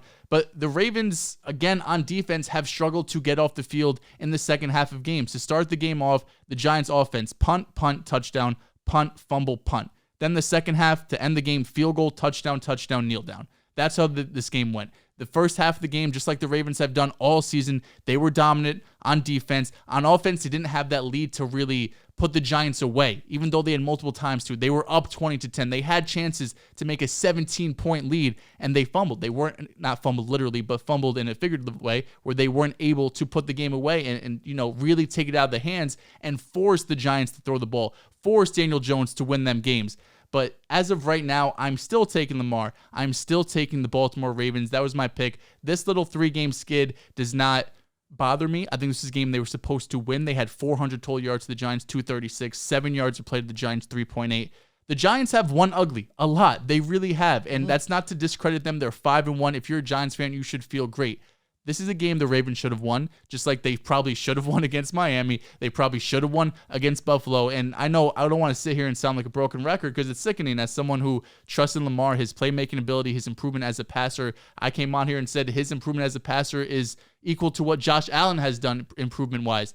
He has struggled these last 3 weeks, without a doubt. We've seen Lamar getting skids in the past. We've seen Patrick Mahomes getting skids in the past. I'm not saying he is the passer of Patrick Mahomes. We're just saying high-level people do struggle at times. So right now, I'm still taking Lamar. I'm still taking the Ravens. So close to being an elite team. I think they'll get there with the coaching, with the veteran leadership on this team, and with Lamar, who is still one of the best quarterbacks in the league. First of all, it's obvious that it's Joe Burrow, the guy you're taking. The guy in his second year, fully healthy, first full healthy season, led his team to the Super Bowl. That's rare. So, of course, I'm going with Joe Burrow, no doubt. And I think Riv's going to say the same thing. He's a wise man. Since week 1, because I remember after week 1, Joe Burrow had that bad game versus Pittsburgh. You definitely overreacted to that. You did. You came and overreacted. I didn't. And although they had a chance to win. And didn't. Since week 1, Joe Burrow has 10 touchdowns. Guess how many interceptions? 1. How much, Riv? I want you to guess too. 1. Oh, okay. 10 touchdowns to 1 interception. In the same time period, Lamar Jackson, 10 touchdowns to 5 interceptions. This guy completing 63% of his passes. Now, I'll be honest, because was there a time when Lamar Jackson struggled with inaccuracies? I was saying no arm Lamar. Yes, this offseason I was, but guess what? Now I've shifted from saying no arm Lamar to come on Lamar. Hilarious versus joke. The Giants. Hilarious joke. Interception. Bible does not. Why'd you come on Lamar? He fumbled, too loose with the ball. He was just holding it with one hand. Come on, Lamar. Versus the Dolphins. People want to blame the defense for that collapse. He didn't execute on third down. Come on, Lamar. versus the Bills. They put up 28 versus the Bills. He threw 2 interceptions. Come on, Lamar. You blame the defense. You came on here and blamed the defense. He also didn't execute on 3rd down. Oh my God! You came on here and blamed the defense. Now you're switching. Last year, Lamar Jackson. I'll be trying to tell you, whatever fits his agenda, this is what he does. He came on here after the Miami loss and said it's on the defense. Now it's on Lamar for not converting 3rd downs. Go ahead. I watched the film. Go ahead. He made some mistakes too. Come on, Lamar. Last year, he was one of the worst quarterbacks against the blitz. This year, through the first 3 weeks, he was good. Now he's regressed. Come on, Lamar. Don Martindale, or Wink Martindale, versus the Ravens. He made it a point of emphasis. Let's blitz Lamar on every goddamn down. They blitzed him over 60% of the time in that game, and you saw how much he struggled with it. Joe Burrow doesn't struggle against the blitz like that. Joe Burrow picks apart the blitz. Look, between the AFC North, Bengals, and Ravens, it's a fairly easy pick. You go with the team that has the better quarterback, and that's Joe Burrow. That's why it's an easy answer. But Lamar Jackson, 3-game wonder. Look, it was spectacular. 3-game wonder. He won a unanimous MVP. He had me fooled. He won a unanimous MVP. But with how Josh Allen's they playing, were the 1 seed. They were the 1 seed last year. They were 8-3 before he got hurt. Lamar is not. They're Lamar 3-3. They're in first place. That conversation. They're in first place, 3-3 this year. He was 8-3 last year before he got hurt. He's a 3-week wonder. He won a unanimous MVP. He's a 3-week wonder. He's done more statistically in the regular season than Joe Burrow. Sure, does Joe Burrow game manage his way to the Super Bowl? Absolutely. Did Joe Burrow average 250 yards a game and get to the Super Bowl? Absolutely. Did they lose in the Super Bowl to the Rams? Is he the reason why they lost? Because Aaron Donald sacked him because he didn't see Jamar Chase? Absolutely. He is not a 3-week wonder. I wonder why Lamar's been struggling these last 3 weeks. Maybe because his wide receiver 1, who's Rashad Bateman, hasn't been playing. He's been hurt. His only legitimate threat on the outside, Rashad Bateman, who is a good receiver, not great, nowhere near Jamar Chase, with a 60-yard touchdown. Lamar Jackson would kill for someone like Jamar Chase, a 60-yard touchdown to win them the games against the Saints. He does not have anyone close to T. Higgins, who is almost as good as Jamar Chase. He has Mark Andrews, who is great over the middle of the field. He has no one on the outside close to what the Bengals have. He has nobody like Jamar Chase who could take the ball and go 60 yards for a touchdown. He is missing his number 1 wide receiver. That's why they're struggling over the last 3 weeks. Without the number 1 wide receiver, they still beat the Cincinnati Bengals. Lamar still had a game-winning drive. Lamar just still won 19-17. But no, they go and beat the Saints. Shout out to Zach Taylor. They go and beat the Saints with Andy Dalton. And they were losing most of the game. They won 30-26. Hey, guess what? Yeah, but that's the difference, right? That's the difference. Lamar has had double-digit leads in all 3 of his losses. He's lost. Joe Burrow comes back and he wins those games. Why didn't do it against the Ravens? Zach Taylor, man. Zach Taylor. Zach Taylor, John man. Harbaugh is amazing. I could say it's the same thing about the Ravens defense, who led up fucking 28 points against Miami. You say all that stuff about Joe Burrow. Joe Burrow would kill to have Lamar's offensive line. You know, I noticed this. No, he wouldn't. I noticed this about Lamar. No, how? I noticed this about Lamar Jackson fans, right? Truthers, right? I noticed this about them. We're going to skip over the fact that the Ravens offensive line is anything better than decent. When Lamar Jackson wins, my God, Lamar, MVP, this guy. Lamar has to backpack every week. When they lose. Does Lamar not have to backpack every week? It's that. But when Joe Burrow wins, it's everything else but him. Does Lamar not have to backpack every week? I wouldn't say backpack. I wouldn't say that. He's winning off of barely averaging more than 220 yards per game. Well, Dehls. And put his rushing yards into it. It's 300. Dehls. He's the best rushing quarterback of all time. And this past game, the Ravens had rushers in Kenyon Drake who had big time games. This was the first time all year. Yeah, and he couldn't win. It's the first time all year. Kenyon Drake. Dehls. We're talking about Kenyon Drake. Hey, Dehls. Why didn't we have this topic last week? Because it would have. Should have recommended. Why didn't we have a topic? I'd put it in. You don't think this Lamar carrying thing is catching up to him? In what sense? In the Ravens' ceiling? Because you said something that stuck to me. You was like, they're so close to elite, yet they're so far. And I thought that was a beautiful statement because you look at the defense, it's fumbled in damn near every second half that they lost. You look at the wide receiving core, it's not where you want it to be for a guy. Like you look at receivers, elite receivers tend to make their quarterback look a little better. You know, you look at Tyreek Hill. It's signed Deshaun Jackson. Yeah. Good for Lamar. Look, he's fast. He's 34. You said he was great. He was a long time ago. You don't think this Lamar having to be pretty much the Josh Allen of his team, except Josh Allen has Diggs, Gabe Davis, Knox. You don't think that's catching up to him in a sense? Yeah, I think because he has been struggling in second halves along with the defense. I definitely think it limits the ceiling on the Ravens. I definitely think that's what's holding them back from being a Super Bowl caliber team. They do not have an elite option on the outside I think right now. even if you give them an elite option on the offensive end, that defense, can you trust it at this point in time? That's the thing, like about being so close, but so far they have moments where they've been elite. They held the Bengals to 17 points. Then they have moments where they let up 28 points to the Miami Dolphins. They have moments where Daniel Jones goes on an 80-yard touchdown drive to win them, not to win them the game, but to put them in position to win the game.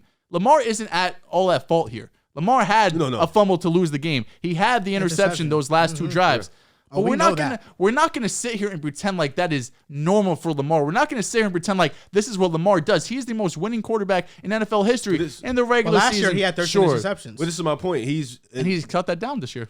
He said he has 5 now. Yeah, he'll be fine. This is my point though. He's been Joe Burrow has 5. Yeah, most of them came in week 1. Yeah, like 4 of them came in week 1. Lamar has been that level of getting better in the regular season, getting better and getting those wins. But I'm saying, see in the playoffs. Yeah, right now he's Is he 1 and 2? Let me see it. He's 1 and 2, and one of those losses he had 500 total yards. Is he 2 and 2? If I'm not mistaken, one win. Only one?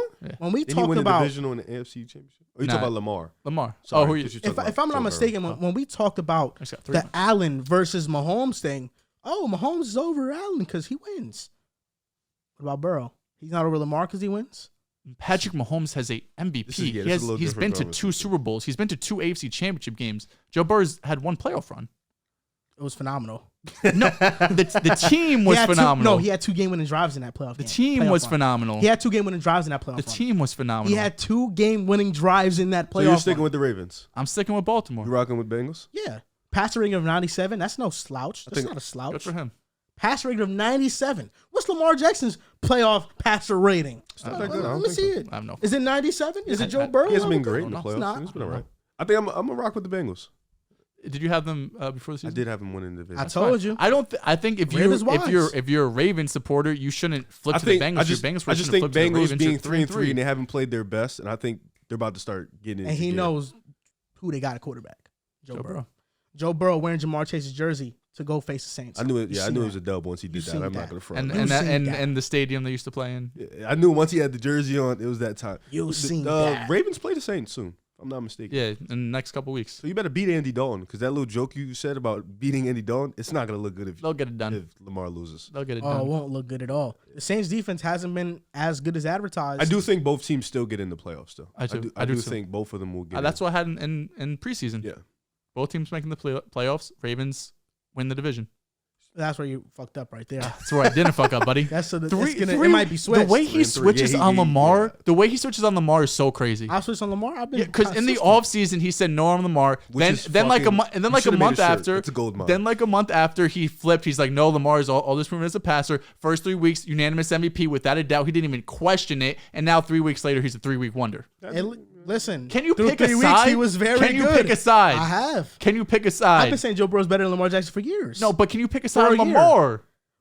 Where do you think I stand on him? I don't. You call him a 3-week wonder. Look, I think he's phenomenal. You called him come on Lamar. He's phenomenal. Is he Pick Joe Burrow? A side. No, he's not Joe Burrow. He's not Joe Burrow. He's not Joe Burrow. And I seen all the jokes you and Drew threw about Justin Herbert versus Burrow. That's close too. Justin Herbert doesn't clear. I like Herbert a lot. He does not clear. If Joe Burrow's like that. If Justin Herbert had Jamar Chase and T. Higgins. Word. Yep. Oh my. You know it too. Joe Burrow, look, if he had Keenan Allen, Mike Williams, Austin Eckler. Keenan Allen hasn't played since week 1. Elite offensive line. He had them all last year. Mike Williams is whatever. Keenan Allen hasn't played since whatever. Josh Palmer led the team in targets. T. Higgins and Mike Williams is literally a neck and neck comparison. You're insane. That's a neck and neck comparison. You're insane. No, T. Higgins is closer to a top 10 receiver than to Mike Williams. No, he's not. Yes, he is. I think he's pretty much better. Every game that Jamar Chase and T. Higgins played together, T. Higgins has outproduced him. Because they're honing in on Jamar right now. They're double teaming Jamar. If you're that great, get it done. No, but T is better than Mike Williams, though. He actually clears. No, I think T is better than Mike Williams, but it's not clear. It's not close. It's not. Look at last year's stats. What do you tell me it's clear? Like, bro, they both had like over 1,000 yards. Not yet. T. It's not close. T. Higgins clears. It's not.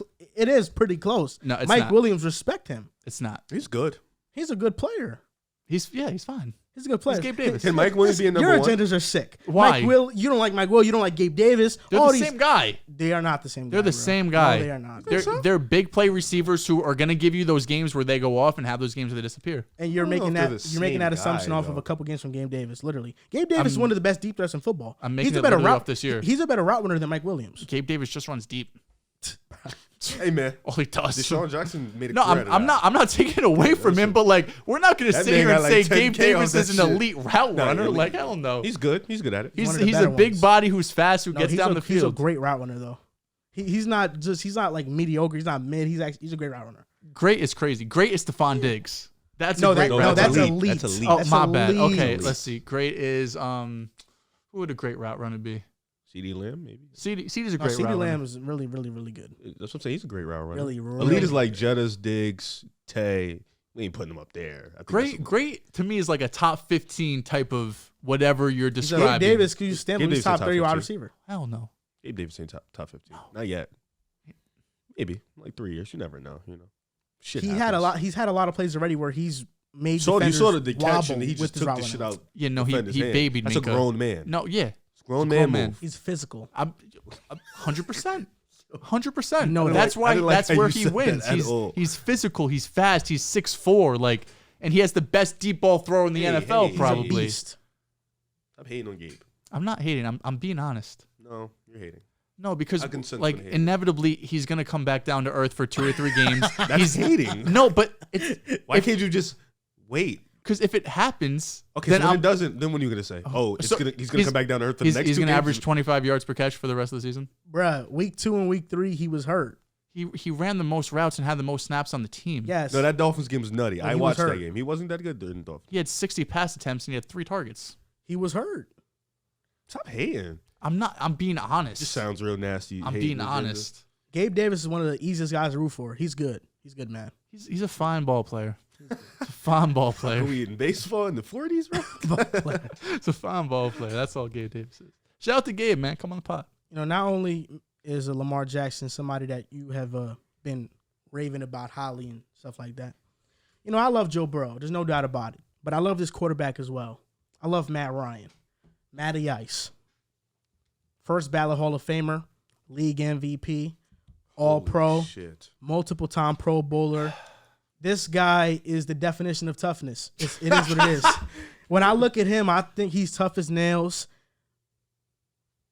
Versus the Denver Broncos, ugly game. But he got it done. And I said it last week. When I picked the Colts over Denver, I said it was my last time trusting the Colts. Matt Ryan told me, Joel, trust in me. I got you, man. I trusted in him. He got the job done. Game-winning drive. Then with 10 days to rest, I came on this pod. NFL Pick'em, week 6. And I said, we're going to see a different Colts team against these Jaguars. It's not going to be the beating that we saw week 2. No. The Colts got days to rest. They got preparation. Frank Reich is better after September. The Colts beat the Jaguars 34-27. They're now 3-2-1. Only team that has a tie in the NFL with the Texans. Disgusting. Matt Ryan in that game, 42 for 58, completed 72% of his passes, 389 yards, 3 touchdowns, 0 interceptions, and a 107.6 passer rating. Michael Pittman did his thing, 134 yards. Guess who else did his thing? Paris Campbell. Yeah, I told you about him.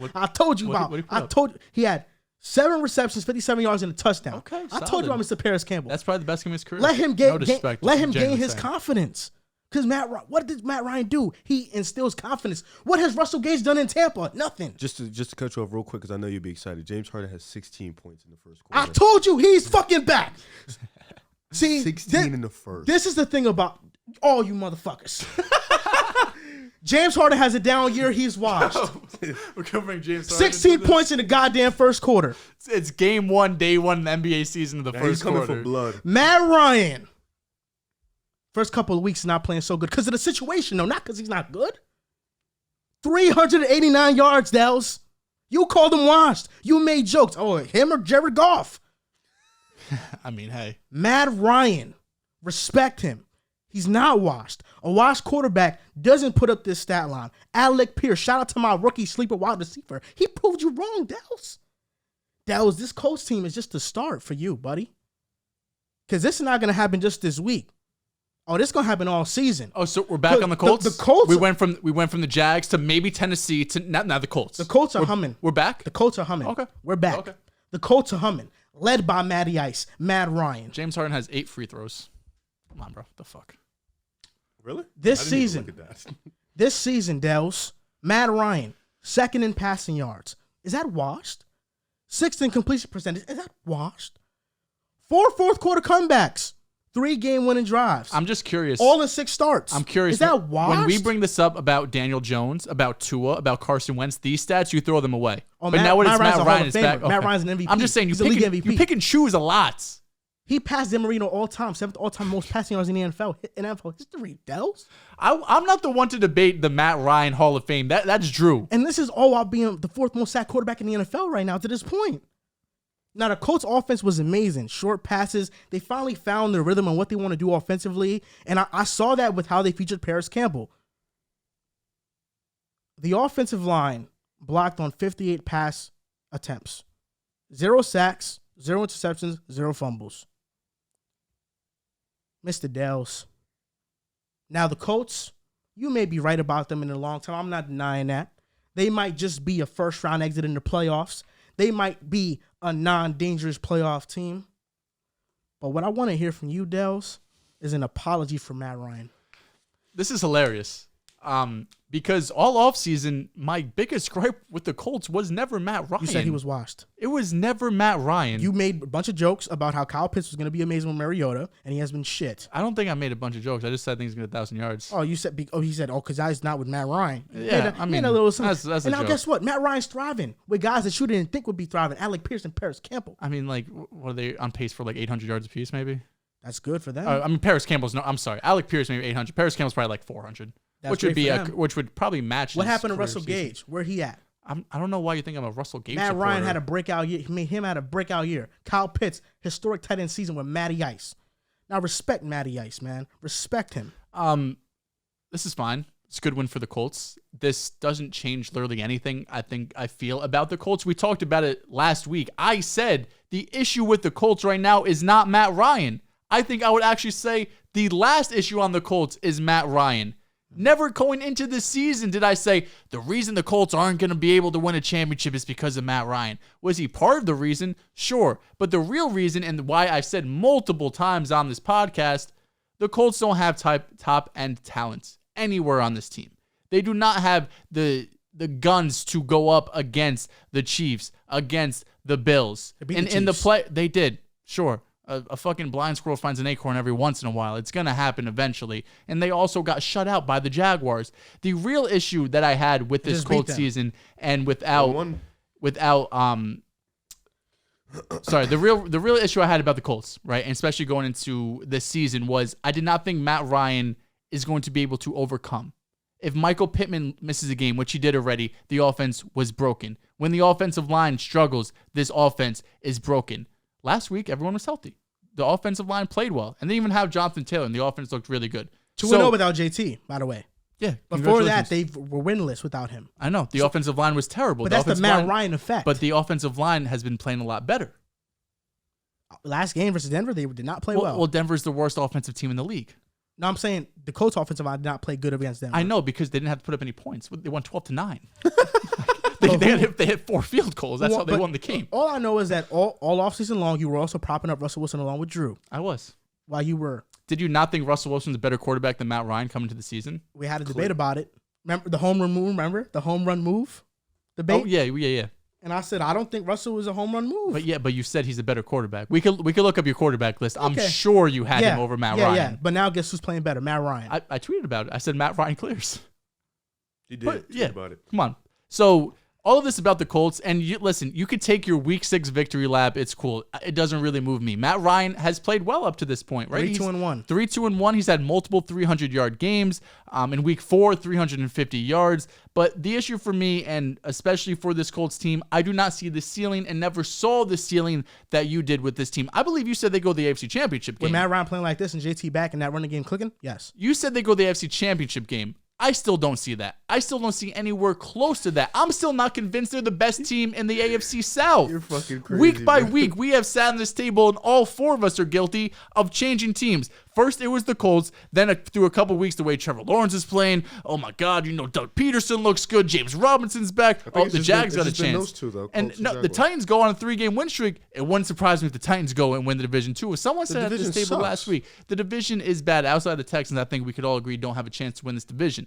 Never know. They pop off like 9 in a row. But now it's Week 6, and the Colts have a big win. Now the Colts are back, and they're winning the division. This was huge, Can though. you please stop being so dramatic and so reactionary? Can you, I beg, for 2 weeks, can you have the same take? For 2 weeks, can you stay on your take and say, you know what? It's one bad game. I'm going to look past it. You know what? It's one good game. That doesn't mean Matt Ryan's an MVP level quarterback. Can we relax? Mr. Dehls. Can we relax? The Colts are a fine team. I had them win the division and losing in the first round of the playoffs. I felt that way a couple weeks ago. I felt that way right now. A huge win over the Jags when Matt Ryan goes crazy. Great. Good for him. I'm happy he's happy. I'm sure he's a great guy. But I still didn't go crazy when they lose too. Mr. Dehls. You did go crazy when they lost. You did. You said, told you, the Colts. And now I'm like, they different. And right now the Colts are doing their thing. So the AFC chip. Tell me right now. Okay. Would you have ever expected for Matt Ryan to throw for 389 yards, 3 touchdowns this season? He did it Week 1. 300. He threw for 350. Yeah, but he didn't have 3 tugs though. I could see it. Without JT, but he had a dropped one. Without Jonathan Taylor. I gave him praise Week 1. I said he put up 350 and he had a drop touchdown. All offseason long, you talking about Matt Ryan and how he's not the guy no more, how he's not one of the top end quarterbacks. He's not a top end quarterback. What are we doing? This game says otherwise, dude. Okay, so when Tua puts up 400 yards and 6 touchdowns, is he not a top end guy? Tua's not Matt Ryan. Oh shit! Wow. Okay. Like he picks and chooses. He really picks and chooses. Right he Tua's picks not and Matt chooses. Tua is better than Matt Ryan right now. He is. What are we talking about here? Tua is better than Matt Ryan. What are we doing? Nah, he is. He's better than Matt Ryan. Right now, I know they have this for land of basketball. Maybe they have a land of football one. It shows you players side by side and their accomplishments. Come on, bro. Search that up. Come on. Matt Ryan's been in the league since I was fucking 5 years old. Familiarize yourself with Matt Ryan. Familiarize yourself because you're too goddamn disrespectful. But this is what you did all offseason. It was nothing about what Matt Ryan's done now. It's all about he's a first ballot Hall of Famer. He's an MVP. In 2016, he never liked to mention that. He went to a Super Bowl. He loves guys that lose Super Bowl. Matt Ryan, Joe Burrow, it's just all guys that lose Super Bowls. Well, I'd rather have that than guys that don't make it, like Lamar Jackson. Ooh, an L's an L. He's got a Super Bowl appearance. No one gives a damn. All right, who cares? Lamar don't got none of that shit. He doesn't give a damn. I don't care, bro. Like, this game. Hey, Matt Ryan got both of them. He's got MVP and an appearance. Yeah. For Matt. Look, Mr. Dehls, you was over here with the Colts. We were all pessimistic about the Colts. But look, let's not act like I had a different take. I said last week that this is my last time trusting the Colts. And I picked them this past week when all of y'all picked the Jags. I said the Colts bounced back this motherfucking game. Facts. And they did. They did. I didn't pick the Jags. It's not like I picked the Colts. I know you picked. Because I was riding with them. Oh, no, they were in Jacksonville. Yeah. Because I was riding with them. In the offseason, I said it. I'm riding for the Colts. And I'm riding hard. I'm going to stick to those guns. So you're sticking. This is the week. So, and if they lose the next 2 games and Matt Ryan throws for 220 yards in both games, we're not pivoting to Tennessee or Jacksonville? If people listen to the show, they also know. I don't just listen. I am here on the show. Yeah. I know. Week 1, I said the Colts struggle week 1. Week 2, I said they're not good at Jacksonville. So they don't win in September. And then I literally said Frank Reich's not good in September. I've said all that. And now we're here.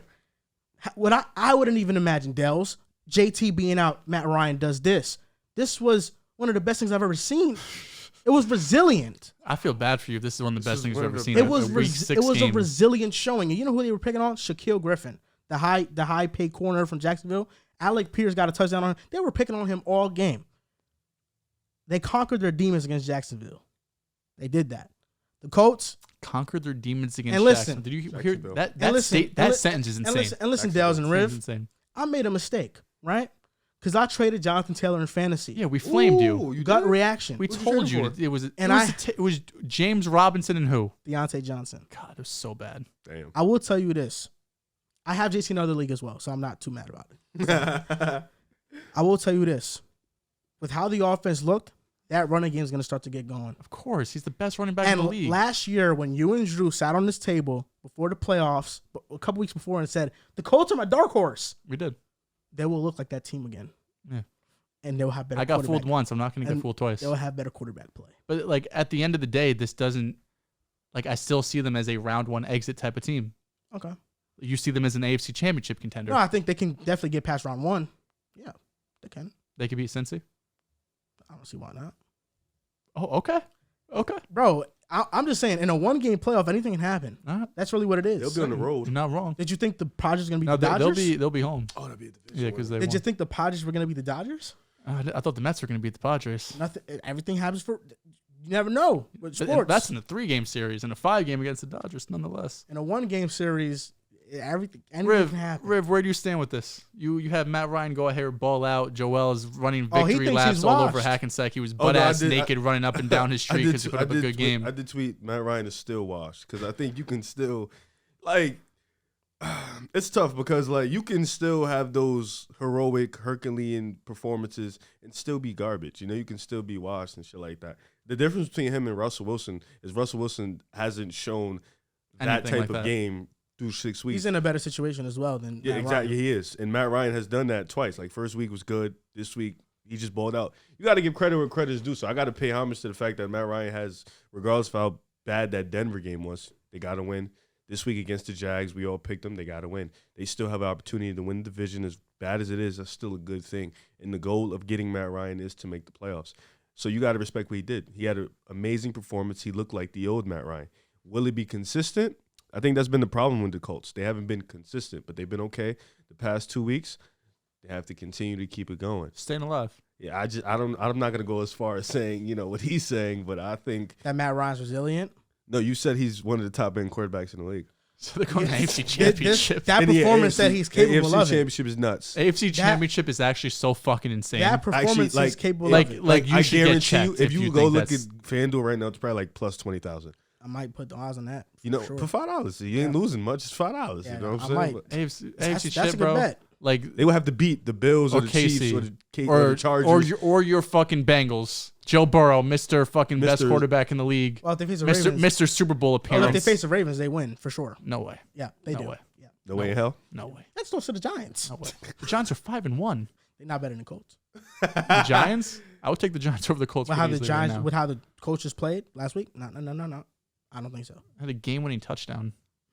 Like they didn't even like they won on a game-winning touchdown. They were gonna win on the field goal anyway, though. I know, but it's not like they went out there and dominated Jacksonville. They won in the barely. Jacksonville's won the a good quarter. football team. So are the Giants. Yeah. Who do you think's better, Jaguars or Giants? Just talent. Giants. I mean, talent-wise, the Giants I still think are a great talented roster, but they're 5-1. They're one of the best coached teams. Well, in the Giants face the Jaguars soon. I think this week. I think it is this week. Yeah. So we'll see. You know. In Jacksonville too. In your pick 'em, we'll see who you pick. It's a good question. I don't know who I'm going to go with. I think I know who I'm going to go with. Jacksonville. So reacting to tweets part 2, we said we would do it later in the show. This is from Wolves_season. The Vikings always play to the competition for better or for worse. We won't know how good they are until the postseason. That's a fact. I think that's a fact too. I think it is. That's actually a great ass tweet. Did he get a lot of likes and retweets on it? I'm sorry. What team are we talking about? The Vikings. Again, the Vikings barely won against a backup quarterback in Miami. I get it. It's just hard to win all these close games. You know, like eventually, I mean, last year, to be fair, they lost damn near all of the close games. Yeah, I thought the Vikings going into the season, I did have them in second place in the wild card. I think even winning a playoff game. I think the Packers were going to win the regular season. You talked about the Giants being one of the most like unimpressive 5-1 teams. I feel like the Vikings haven't been talked about enough. No, because they haven't dominated. Like they've just barely got, even their wins barely gotten by, and their loss was against the Eagles. Like that Saints game was real ugly. Yeah, it's not New York, bro.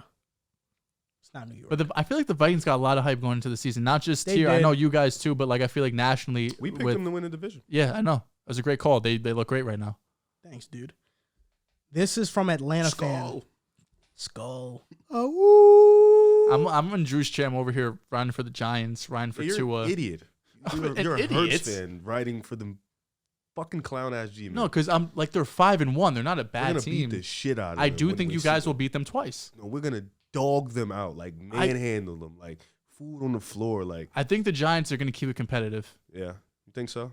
I mean, you guys we're just supposed to blow out the Cowboys. I don't know what happened. They have a good defense. This is from Atlanta fan 21. Falcons winning the NFC South, and Matt Ryan is still him. And Drew needs to apologize for calling him the fraud Matt while calling Stafford the real Matty Ice. That was a nasty take. So what's his take? The Colts are back, and Matt Ryan is. He said Falcons going to win the division. Which no. Nah, I don't think so. And but Matt Ryan really is still him. They look really good. I don't think they'll win. Matt Ryan is not him. If Matt Ryan is like being. What does Drew need to apologize for? For saying that Stafford's the real Matty Ice. Ooh. Stafford's been so ass this year. Hey, Drew got it. That's something Drew got to take over. Drew and me too. We were on the Rams last year. I saw week 1 the way that looked. I was like, hey, you saw it before week 1. You just picked the Niners. You jumped on the Niners train before week 1. Well, because train. Yeah, so you jumped off the train very quickly. It was. I like the Niners, but Lance was, that was gonna be my agenda this year, unfortunately. This is from Jalen_Bakta. The Seahawks actually could be a playoff team. They're 3-3 right now. Let me look at the NFC playoff picture. I think if they get into the playoffs, they'll kind of get destroyed. I feel the same way. Geno did not have a great game. Geno was back to looking. I think getting into the playoffs would kind of be like I don't think they want that. I thought Geno was fine. He had less than like 200 passing yards.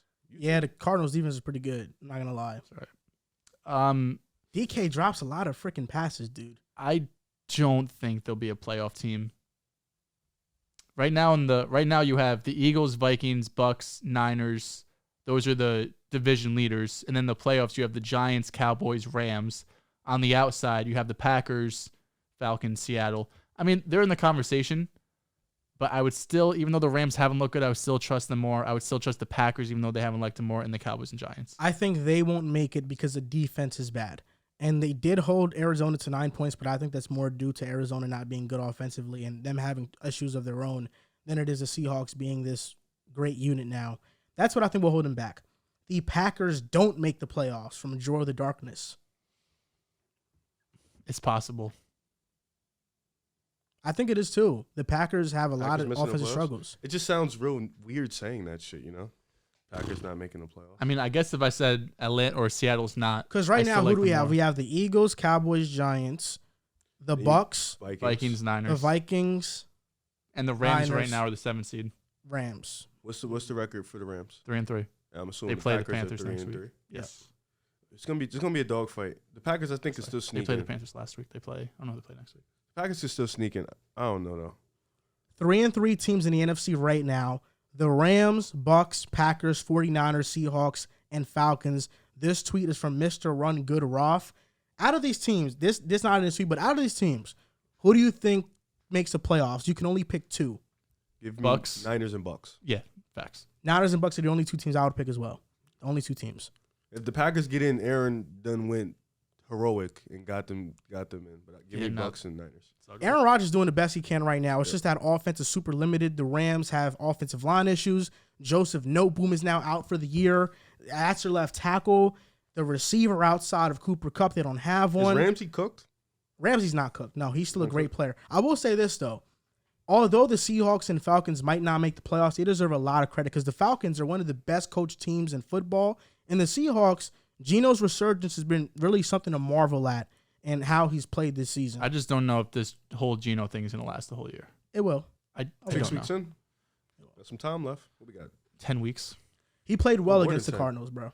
He was a game manager. Against it. You two have very different definitions of playing well. DK dropped a bunch of passes. We do. It's very clear. DK dropped a bunch of passes. He did. I told y'all, one of y'all at the table last week said DK was going to have like a monster game. Did he have a monster game? No. Geno Smith threw the ball to DK in the end zone and he dropped it. It was a hard catch, but if you're 6'4", DK stature and build, like The Rock. You should make it. You should make it. I'm telling you, Geno had a pretty good game, solid game for what he was working with that game. He was working with. Lockett didn't do shit. Yeah. I think we folded on that one. I think Geno is going to beat him, though, still. The whole year? Yep. Him is in... He's going to be a good quarterback. Geno's a good quarterback. People are going to start putting him in that Tannehill tier after the year. He's not going anywhere. I'm telling you. He's actually a good quarterback. So what do you have him ranked? Like, just randomly, if you could, off the top of your head. 20? Right now, he's definitely playing at a top 15 level. Top 15? You think he's playing better than Matt Ryan? To this point, yeah. Matt Ryan will, by the end of the year, play better than him, though. You think he's playing better than Daniel Jones? Yeah. Hurts? No. Is Hurts playing like a top 8 quarterback right now? He's playing like a top 6-5 quarterback right now. It is. No Jalen Hurts topic today, huh? We talked about him. The tweets. Prime time game. Against the You got to have more primetime game topics, right? You saw a big play Slay? Sir, good friend of the show. Bro, he's on the volume now. I just saw that. Keep that. He has a show with At the him. interception, ran it, gave it to Meek I didn't Mill. realize it was a full show. No, it's called Big Play Slay. Oh, wait. I thought that was us. No. Oh, Is it with For real? Nah, it's just his own show. After Oh. every Eagles game is going to go on and I watched that shit do a thinking podcast. that was us up there. What Draymond Green is doing, that's what Darius Slay is going to do after That's every fine. game. He's going to Okay. go and do a That's fine. podcast. He's great now. He speaks really well. Caught the Yeah, he interception, does. grabbed it, gave to Meek Mill. Shout out Tough. to Meek Mill. Yeah. Meek Mill looks a little thin out there, like skinny. You may have missed it this week. What is something that you want to highlight that people may have missed or may not be aware about? I have a couple. The first one we touched on in a bit was the Dolphins and Vikings game because the Jets got a lot of shit on being up on backup quarterbacks. I know ended up being a third string in Skylar Thompson instead of Teddy Bridgewater, but everyone gave a shit about Tyreek Hill. Jalen Waddle had the worst game of the season so far. Both of them combined for less than, I want to say, 70 or 80 yards. And then this week, Tyreek had 170, Waddle had 130, Teddy looked phenomenal, and the Vikings just barely squeaked away this win. So even with having a backup quarterback, the Jets went out and dominated, and the Vikings, who I'm sure damn near everyone thinks is still better than the Jets, went out and struggled to beat Miami. They did get the W, though. I don't want to steal any of yours, so I'll let you go and wrap around. Sorry, my right eye started really burning. Wrap around. Yeah, wrap around was crazy. That was nuts. Yeah, that was actually Trying to wrap around you. nuts. I mean, I'm a skinny guy, so You are. So You're the- petite. Just to cut you like guys my off real petite quick. size? James Harden, the 3-leg parlay I had, Me or your girl? 19 points was the over. He already Is has that 19. 19? Yeah. It was at 19. Mhm. Me or your girl? Who's more petite? You're skinny. Oh, okay, just was actually. You're That's you're actually definitely nuts. I gotta get in the gym. That's you're fucking. definitely more petite than my girl. It's fucking insane. That's like ridiculous. Things. Why that are you trying to be my girl? I could be if I wanted to be, but no. I'm just trying to get. I'm trying to figure out how petite am I. So I'm actually. Very. You know what I'm saying? I don't want to ask your waist size because I know it's. I don't want to put you on the spot, but God, snatched. You know what I'm saying? So it's. I'm going to talk about this Eagles Cowboy game. Jesus Christ. Also, I was at Applebee's watching the game. I was very locked in. Invited my boy CJ, my boy Peter, Kliff. We was at Applebee's watching the game. CJ's a Cowboys fan. First half, offense looked good. It was moving. Defense looked solid. Cooper Rush got exposed. I mean, like we knew he would, though, because he's not a starting quarterback. He is a backup quarterback. But Lane Johnson, he didn't come out for the second half. When he didn't come out for the second half, you saw the Cowboys get a little bit of that edge, get a little bit of that juice. Micah Parsons started to wreak havoc on the game. And in the third quarter, it looked like the Cowboys was coming back into that game. It really looked like they was taking control of the game. You saw the offensive line started to break down. Jalen Hurts started to get rushed a lot. He couldn't really get things going. But in the fourth quarter, we got back to doing what we do. Jalen Hurts was running the ball. We started to find our guy who we just paid big bucks to, A.J. Brown. He started to make plays. And then, of course, defense, big play, Slay. Shout out to him. He made the play, getting the interception. So shout out to us because that was a big game. It was a division game. Two of the best teams in the division getting that win. Only undefeated team in the league. And now we're the best team in the NFC. So that's the one I got. That's a great one. Now, You you may have missed it. I want to highlight this great cornerback draft class. This cornerback draft class has been truly special. Derek Stingley has been amazing. Sauce Gardner has been a top 10 corner. He's had one interception. He's allowing 54.2 passer rating while he's guarded Mark Andrews, Amari Cooper, Jamar Chase, Deontay Johnson, Jalen Waddle, and Tyreek Hill. Kyer Elam, we see him coming into form with the Bills. Jack Jones on New England is an elite corner. It's crazy how New England can go from J.C. Jackson. We're letting him walk. He looks like a shell of himself. Yeah. He got benched. And Jack Jones is allowing a 39 passer rating, one of the best coverage grades on PFF. He's been out of this world. And Tariq Woolen. I mean, this guy, 6'4", lightning fast. He has 4 interceptions on the season, and he's allowing a 38.6 passer rating. These cornerbacks in this draft class have been really, really freaking good. Like, I mean, most of these guys can be top 15 corners in a year or so. That's how good they've been playing. Sauce is the favorite right now to win Defensive Player of the Year. Who would be your second guy? Rookie of the Year. So, yeah, that's what I meant. It's a good question. Would it be Woolen? Nah. No. Let me see who'd be my second. I'll get back to you on that. Head. Devin Lloyd from Jacksonville. He's had a good year, yeah.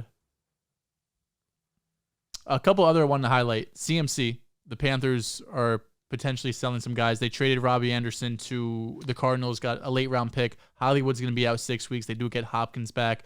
Robbie just really hasn't been able to find his footing this season. I know he had a great year 2 years ago with Teddy Bridgewater, had 1,000 yards, but since then hasn't been able to figure it out. And then CMC, apparently the Panthers want multiple first-round picks for Christian McCaffrey. Yep. They're out of their mind. I think if I was the Panthers, if I could get a first and third-round pick for CMC with the way this team is constructed, I would do that in a heartbeat. Get off his contract, whatever injuries he's likely going to, I don't want to, say he's going to get hurt, but as a running back, you're more likely to get hurt than other positions. So if I could get off him and get a first-round pick to reboot this rebuild, we didn't see it all the time.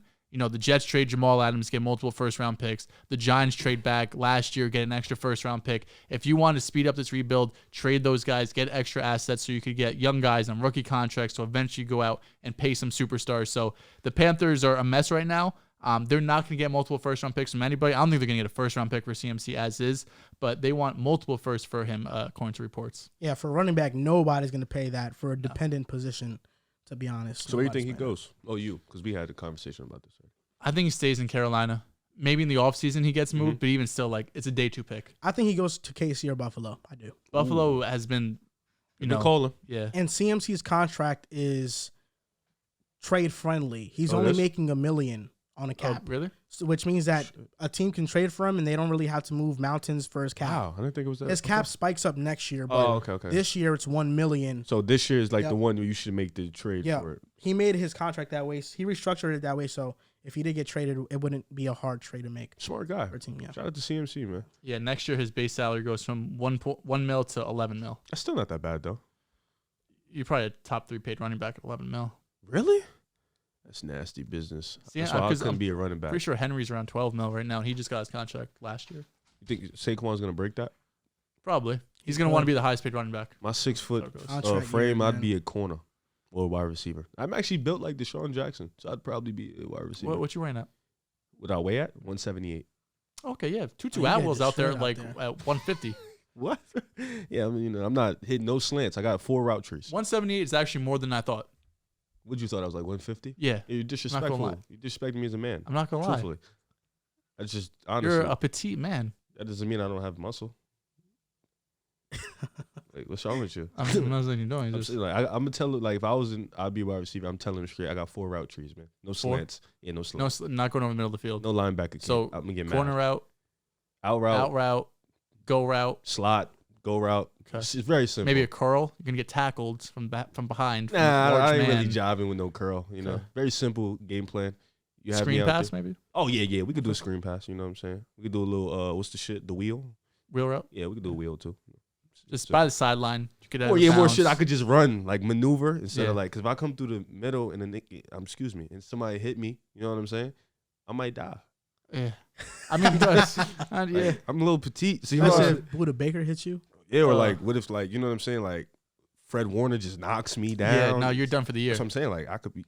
You know what I'm saying? I don't want to be type shit. Yeah, I don't want to be that. Boom or bust. Boom fantasy.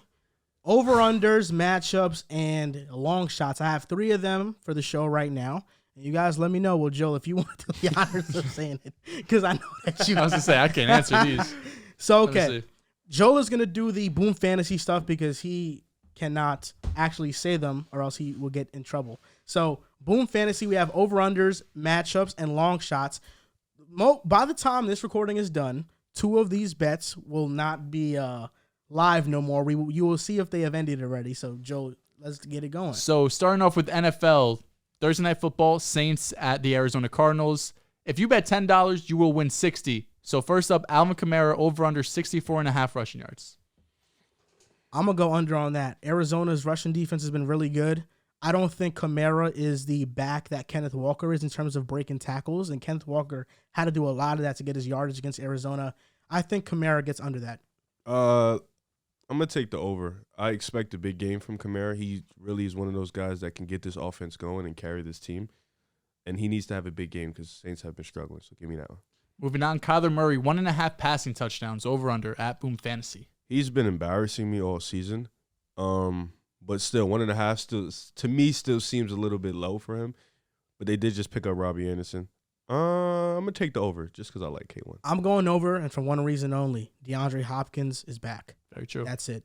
Lastly, Zach Ertz, 47.5 receiving yards. With D-Hop back, He's gonna with spam him. Robbie there, I'm going under. with Zach Ertz, I'm going under on this too. I think Zach Ertz gets under that number. And now at Boom, we also have NBA. Today was tip-off for the game. We have Celtics and Sixers right now. The game's going on. Right now, I think it's tied. 63-61. Yeah, so just if you guys are listening, Boom Fantasy, they're going to have NBA. So they have college football, NFL, NBA, NHL, MLB. Out. They have all those. You can play all those type of games on the Boom Fantasy app.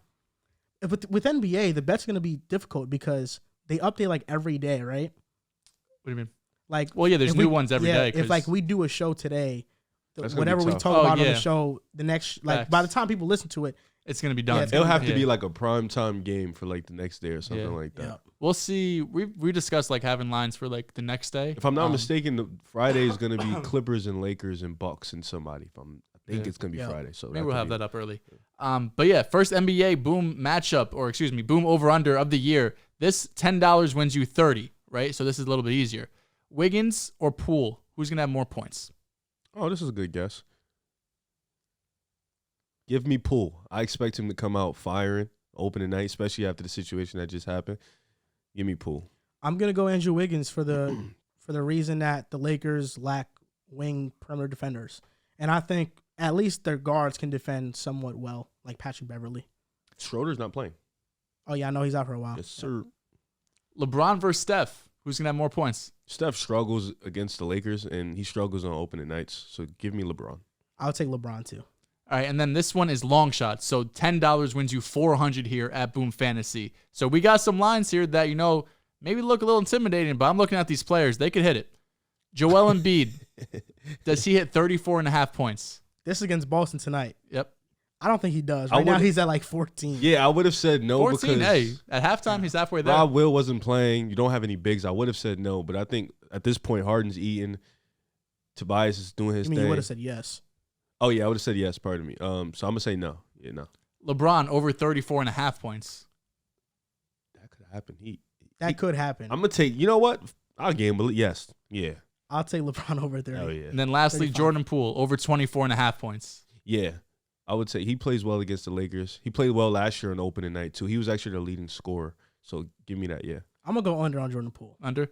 So if you put $10 in your entry, that would win you $400 at Boom steal. Fantasy. There's a and reason, beat LeBron, Jordan Poole. There's a reason why it's long shots. It's unlikely, but if you just put $1 and you can win 100. Yeah. That's a $1 bet to win $100 off a long shot. These just don't even sound like long shots. LeBron scoring 35 is Embiid 35, Poole. Like all of these they're long shots, but they're all very possible, you know? Yeah, they are reasonable. Shout out to Boom Fantasy.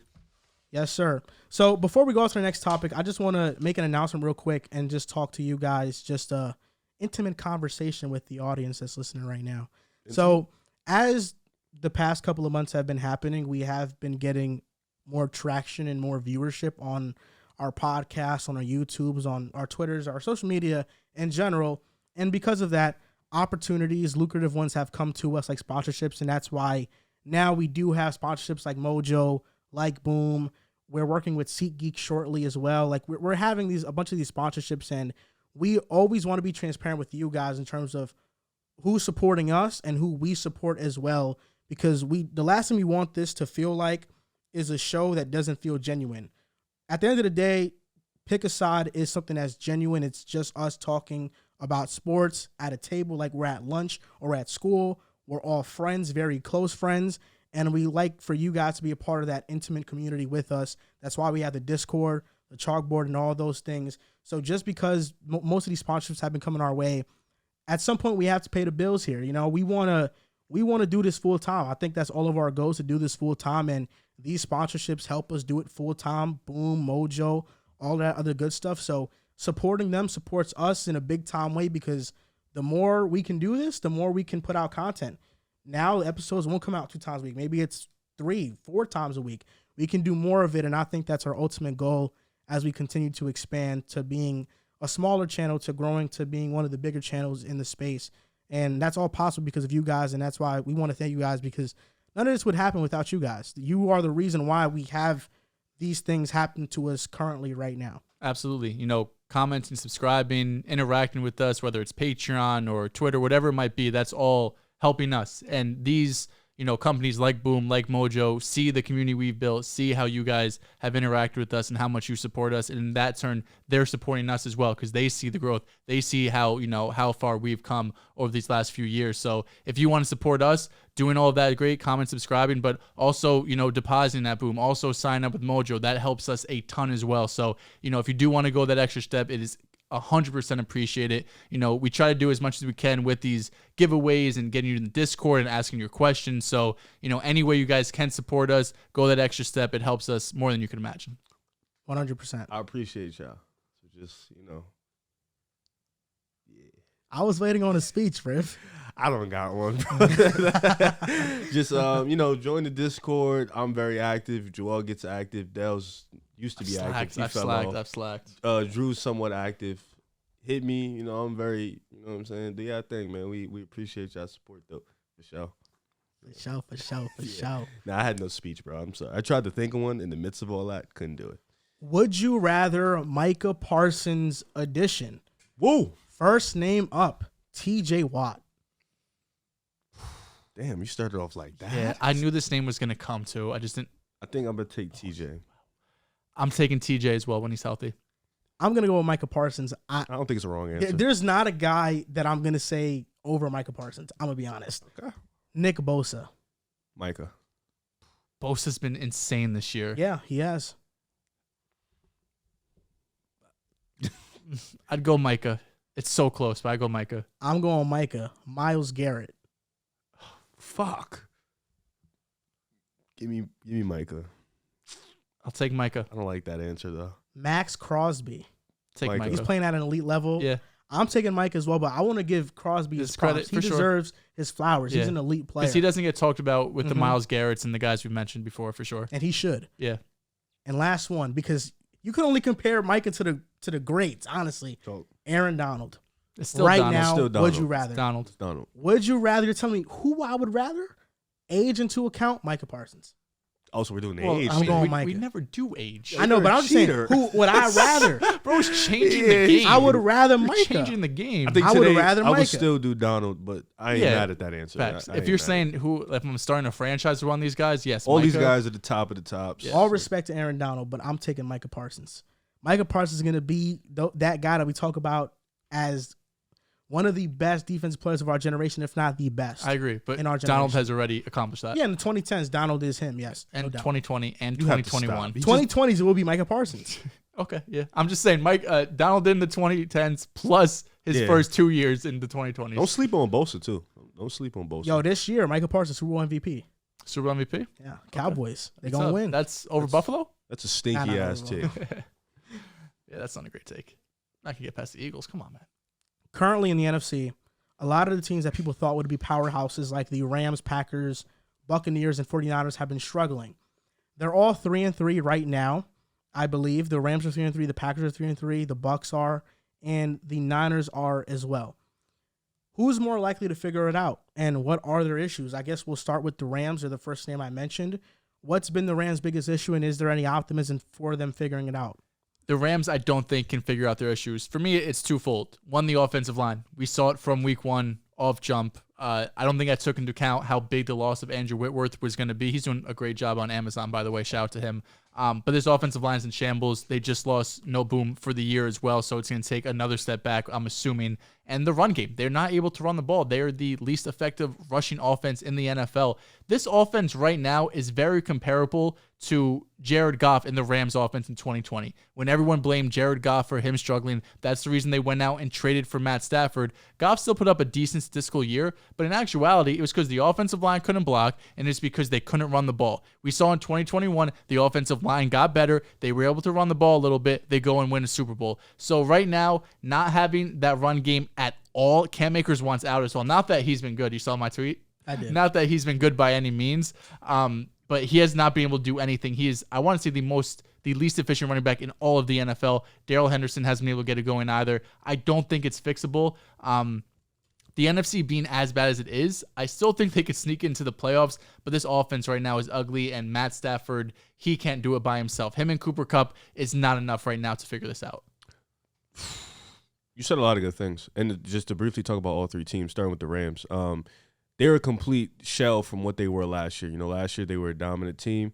They did their things. Their offensive line is bad. It's still very Cooper Kupp reliant. Allen Robinson, he did have a good game the other day, but it's still, I don't expect that to happen for the season. Yeah. I think they're just going to be, like you said, they're going to sneak into the playoffs if they can, but a lot of this isn't on Matt Stafford. For the Bucs, oh, man, you would think they should be the best team in the NFC, or they look like they should be on paper the best team in the NFC. They have the weapons. But if you think about it, the team has been banged up with a lot of injuries. Tom Brady, he's been struggling a little bit. Offensively, they haven't been able to get it going. But I think that's the one team. I tried to put it down at the same time. I think that's the one team out of all these three teams that I probably trust the most. You know, I think because Green Bay, their weapons aren't going to get any better. I don't think Odell is going there if he had the opportunity. I think he'll either go to the Bills or maybe the Rams, but I don't think he's actually going to Green Bay. I think with the Bucs, you have Tom Brady, you have Chris Godwin, you have Mike Evans, you have guys on the defensive end. They have shown the ability to fix things mid-season or get it going. I think that's the one team you can trust as with Green Bay. Offensively, they're just not going to get any better. Aaron Rodgers is doing as much as he can, but I don't think they're good enough to get it done. The only two teams out of all of them that I see have a chance to figure it out are the Bucs and the Niners. That's really it. Oh, the Niners in here? Yeah, I didn't hear Niners. They're 3-3 as well. Oh, I did not know the Niners were part of this. I thought it was Bucs, Packers, Rams. Yeah, I put it in last minute. Sorry about that. Wow. Yeah, sick. The Rams, to me, the offensive line is a big issue, and that was with Joseph Noteboom in the lineup. He's now out for the year, unfortunately. Cam Akers, I don't know what's happening with that situation. He wasn't good for them regardless, but that can't help them in any way. Matthew Stafford is pressing. He is. He's a turnover machine. He was that last year. He has seasons where he has great ones, and he has some where he has down ones, and I think this is one of his down ones. He's also dealing with an elbow injury that I think is probably still lingering on. The defense is also not amazing. They lack another edge rusher opposite of Leonard Floyd. They lack another corner opposite of Jalen Ramsey. I just don't see how the Rams stack up to any team that has a good defensive line. Any team that has a defensive line can beat the Rams pretty easily, in my opinion. The Packers, their defense has been the most disappointing thing about them this season. I think the offense has been bad, but we expected the offense to drop off without a top end wide receiver. We thought the elite defense would hold them over, and that's not been the case. The defense has been mediocre. It's one of the worst against the run. And their offense, they just can't create any explosive plays because they lack explosive playmakers. The 49ers, right now for them, their biggest issues is just injuries. I think they have a bunch of injuries right now. And, of course, Jimmy Garoppolo limits your ceiling as a team for the most part because he's not a great quarterback. But I still think they can figure it out just because I trust Kyle Shanahan. I trust that defense being one of the top ones in the league. And the Buccaneers, to me, in 2020 when Brady first went there, I was sold on them winning it all. 2021, I wasn't bought in on them. And this year, I'm not bought in on them. There just isn't this spark with the Bucs anymore. There's not this spark. The allure of Tom Brady being there, I think, has kind of worn off on this team.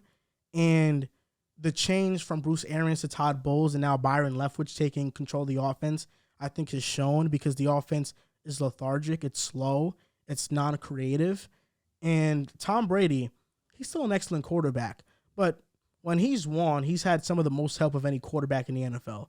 And I think with the Bucs right now, that's not the case. The offensive line is vulnerable. The secondary is vulnerable. This team is, you look at their defense, Shaq Barrett is great, but is he elite? Is he Crosby? Is he Khalil Mack? Is he those top-end guys? He's not. The Bucs have a great defensive front collectively, but there isn't one sole game changer on it. And I think with the Bucs, it's just they have the talent to figure it out, but just with the evidence they provided, they always get injured at the worst time. Yeah. They don't stay healthy. Todd Bowles as a coach, his clock management, the Byron Leftwich calling the plays, there's just too many things that I think aren't working their way, and that's why I'm not too confident in them. But because of the talent, that's the only reason why you kind of have to respect it a little bit. But ultimately, all these teams that were top of the NFC last year, they aren't this year, and they're being taken over by teams like the Cowboys, like the Eagles, Giants. like the Vikings, like the Giants, Okay. like all these other teams that playing okay. So who's your two teams that you trust in? The 49ers and Bucs. Yeah, the Bucs are the standout because I didn't know the 49ers were on this list because of the talent. But I think the Bucs' biggest issue, I mean, there's a few, but this is the least locked in Tom Brady's probably ever been his career, right? This happened in training camp when he stepped away for 10 days. And, obviously this news with Giselle, him getting a divorce, not that has anything to do with anything on the field, but obviously it's impacted him. I mean, last year he was borderline MVP playing. This year he's having a down for Tom Brady standards, having a down year without a doubt. He is not playing the type of level we expect him to play. And I think the most surprising thing about the Packers, offensively at least, is coming into the year, we knew the wide receivers were lacking, right? Allen Lazard is starting off pretty good. Romeo Doubs had some moments. Christian Watson has had some moments, but for the most part been disappointing through the first 6 weeks of the season. But their pass catch, their running backs, they haven't been utilized. A.J. Dillon's snap share has gone down. And then Aaron Jones, who is probably their best offensive weapon, is averaging 4 targets per game, 3 receptions, and 20 yards. Matt LaFleur, who we thought was one of the better offensive play callers, one of the more creative guys in the league. Look what Dable is doing with Saquon Barkley. He's constantly getting him the ball, whether it's in the passing game, in Wildcat, or just handing the ball off. On the other side, Aaron Jones has not been able to do anything. No, he is easily your most explosive weapon on offense. He showed in the playoffs last year how great he is as a receiver, and LaFleur has not got him involved at all. If they want to spark this offense, I think it has to be around Aaron Jones and also getting A.J. Dillon involved in the rushing attack as well. Because right now, relying on Allen Lazard and Romeo Doubs to be winning consistently on the outside, you're not going to be able to go very far with that. Aaron Jones creates a lot of mismatches, especially if he's on the backfield line up against linebackers. He's way too fast and shifty. He's going to be able to beat those guys without a problem. So I think for the Packers to get things going on offense is to get him going. And then defensively, I still think they have the talent to be a really good defensive team. They just haven't stepped up to it right now. So if I had to pick out of these 4, I would put the Niners, but I don't have anything for them. But the Bucs have the talent. They have Tom Brady, who obviously has done it time after time. The Rams, I don't feel good about, and the Packers, I don't feel good about. I just think when looking at the Packers, you look at when LaFleur took over, which was 2019, I believe, or 2020? 2020. 2020? Let me look at his record real quick as a coach. And then I think it was 19, because McCarthy sat out 2020 and then came back 2021. What a noob. Yeah, I'm pretty sure he took over in 2019. Yeah, I think so. I think he did as well. Yeah. I'm just trying to make sure because, okay, he took over in 2019. So when we look at his drafts, 2019, I'm just going to go through the first 3 picks of each draft. Rashawn Gary. Great This pick. is the Packers draft picks, first 3 draft picks in 2019. Rashawn Gary, Darnell Savage, Elton Jenkins. A+ draft. Amazing.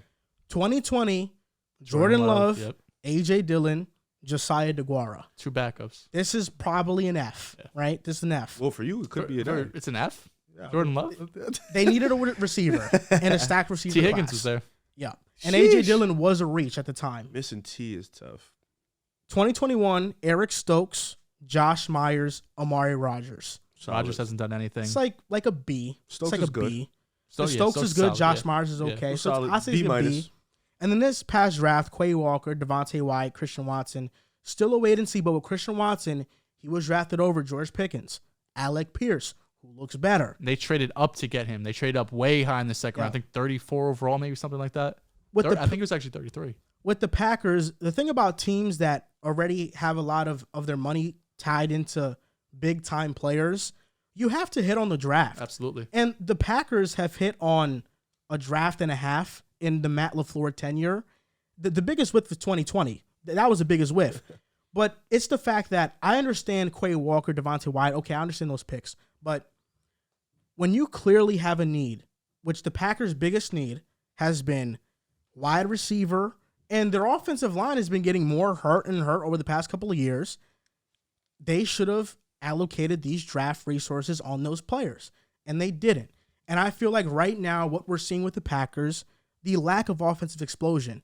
Is it coaching? Is it play calling? Yes. But to a degree, you have to take into account that there isn't much a coach can do if the talent isn't there and you don't have explosive playmakers. And ultimately, the Packers lack playmakers, and that's why their offense looks like complete garbage. We thought the defense would be way better. It's been disappointing, and they haven't even been facing high-level teams to this point. So to this point, Quay Walker, Devontae Wyatt don't look like awesome, amazing picks. Maybe they could have drafted Tyler Linderbaum or, a center or another receiver, but they didn't. And I think what we're seeing with the Packers is a combination of lack of offensive weapons due to poor drafting over the years and not hitting on players. And not every team hits on players, but for the most part, we see it with the big-time teams. Yep. I think Matt LaFleur, especially in this NFC North, that for the most part has been a dumpster fire, right? Like Detroit has been terrible for years, Chicago and Minnesota, who has been competitive at least, but for the most part haven't been competing for the division. Now you have Minnesota sitting at 5-1. You have Detroit, who has showed some promise, at least the most promise they have over the last 5 years. Chicago's still a bit of a mess, but I think if this division starts getting better too, like those gimme games aren't going to be gimme games anymore. And Matt LaFleur really hasn't shown, like especially in the playoffs, to beat that top level of competition. But I don't want to just completely their receivers aren't good, right? But Lazard has showed you something this year. Christian Watson was a high second-round pick. He has explosive ability. Aaron Rodgers hasn't been able to trust him. Romeo Doubs looked great against the Bucs. All of these receivers have had moments. And if you have someone as good as Aaron Rodgers and Matt LaFleur, who has shown moments of being a good head coach, being a good play caller, I would like this offense to be a little bit more consistent. If we see the Giants offense being consistent, why can't the Packers offense be consistent? I'm not saying to be a top 5 or top 10 offense in the league, but at least be able to put up points. I mean, they've struggled back-to-back weeks. I know they put up more than 20 against the Giants, but this past week against the Jets, they couldn't do anything. I know our defense is good, but you have Aaron Rodgers. You have some weapons around them. The offensive line isn't in shambles, so I don't want to sit here and just be like, they don't have any talent, right? They have pieces. They have guys that have showed you to do something at some point this season, but with Rodgers on the floor, they haven't been able to put it all together and really show that they could be one of the better offenses in the league. Yeah, I agree. I just think that even if everything goes right, the talent allows for little room for error. You can't have mistakes. No. And ultimately, a but drop. Rodgers doesn't make mistakes. I mean, it would look a lot better if the defense was where it should be. I agree. The way the Packers have to win is by running the ball at an elite level and playing great defense. And right now they're doing neither of those things. Exactly. But they have Aaron Rodgers. Yeah, and the Packers are not doing that. Yeah. Another offense that's struggling is the Arizona Cardinals. Their offense has been bad this year. They scored 9 points versus the Seahawks, which the Seahawks coming into the game were the worst defense in the NFL in terms of letting up yards. Arizona failed to score an offensive touchdown for the second time this season. And right now we're looking at a team who's 22nd in offense, 22nd in defense. Kliff Kingsbury, the chance for him to be fired more are growing louder and louder over the course of the past couple of weeks. So what's behind Arizona's offensive struggles? Going into this game, the last 2 opponents who played Seattle combined for 84 points. God damn. And now Arizona couldn't score an offensive touchdown against them.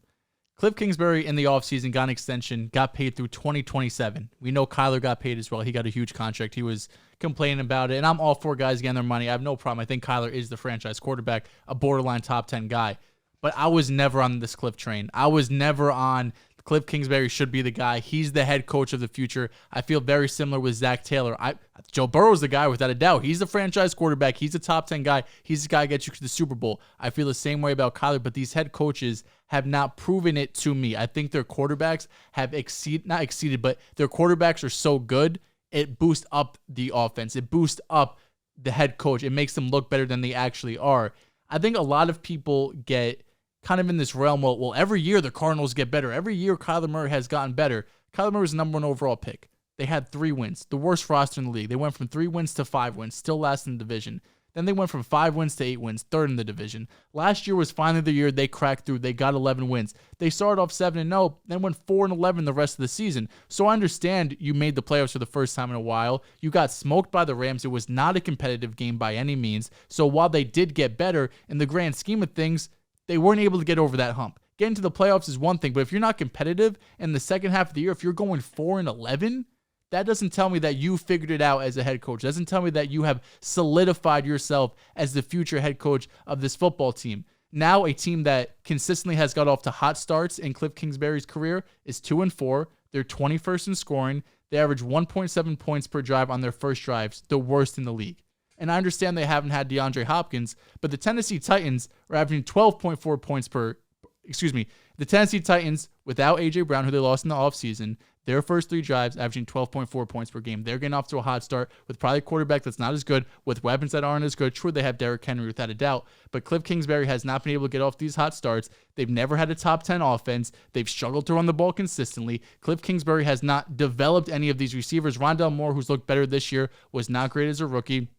Andy Isabella, who he didn't draft, was never able to develop into any type of receiver. He's off the team now. They've never had a consistent running game. James Conner had a ton of touchdowns last year. He averaged less than 4 yards per carry. He was super inefficient just around the red zone. He's a really good player. So it's been the Kyler Murray show. Kyler Murray was the number 1 overall pick, by far the best quarterback in his draft class. Everyone coming out saw how electrifying he was, and he's the reason, really the reason why this Cardinals team has progressed year after year. Is Kliff Kingsbury Urban Meyer? No. He's not someone that's going to hold back your franchise. He's not someone that's going to hold back your development of Kyler Murray. But he's not someone that should have got a 5-year extension through 2027. So he's not that level of coach. So you're not giving – are you saying this is solely on Kingsbury? Now you're not giving Kyler no blame?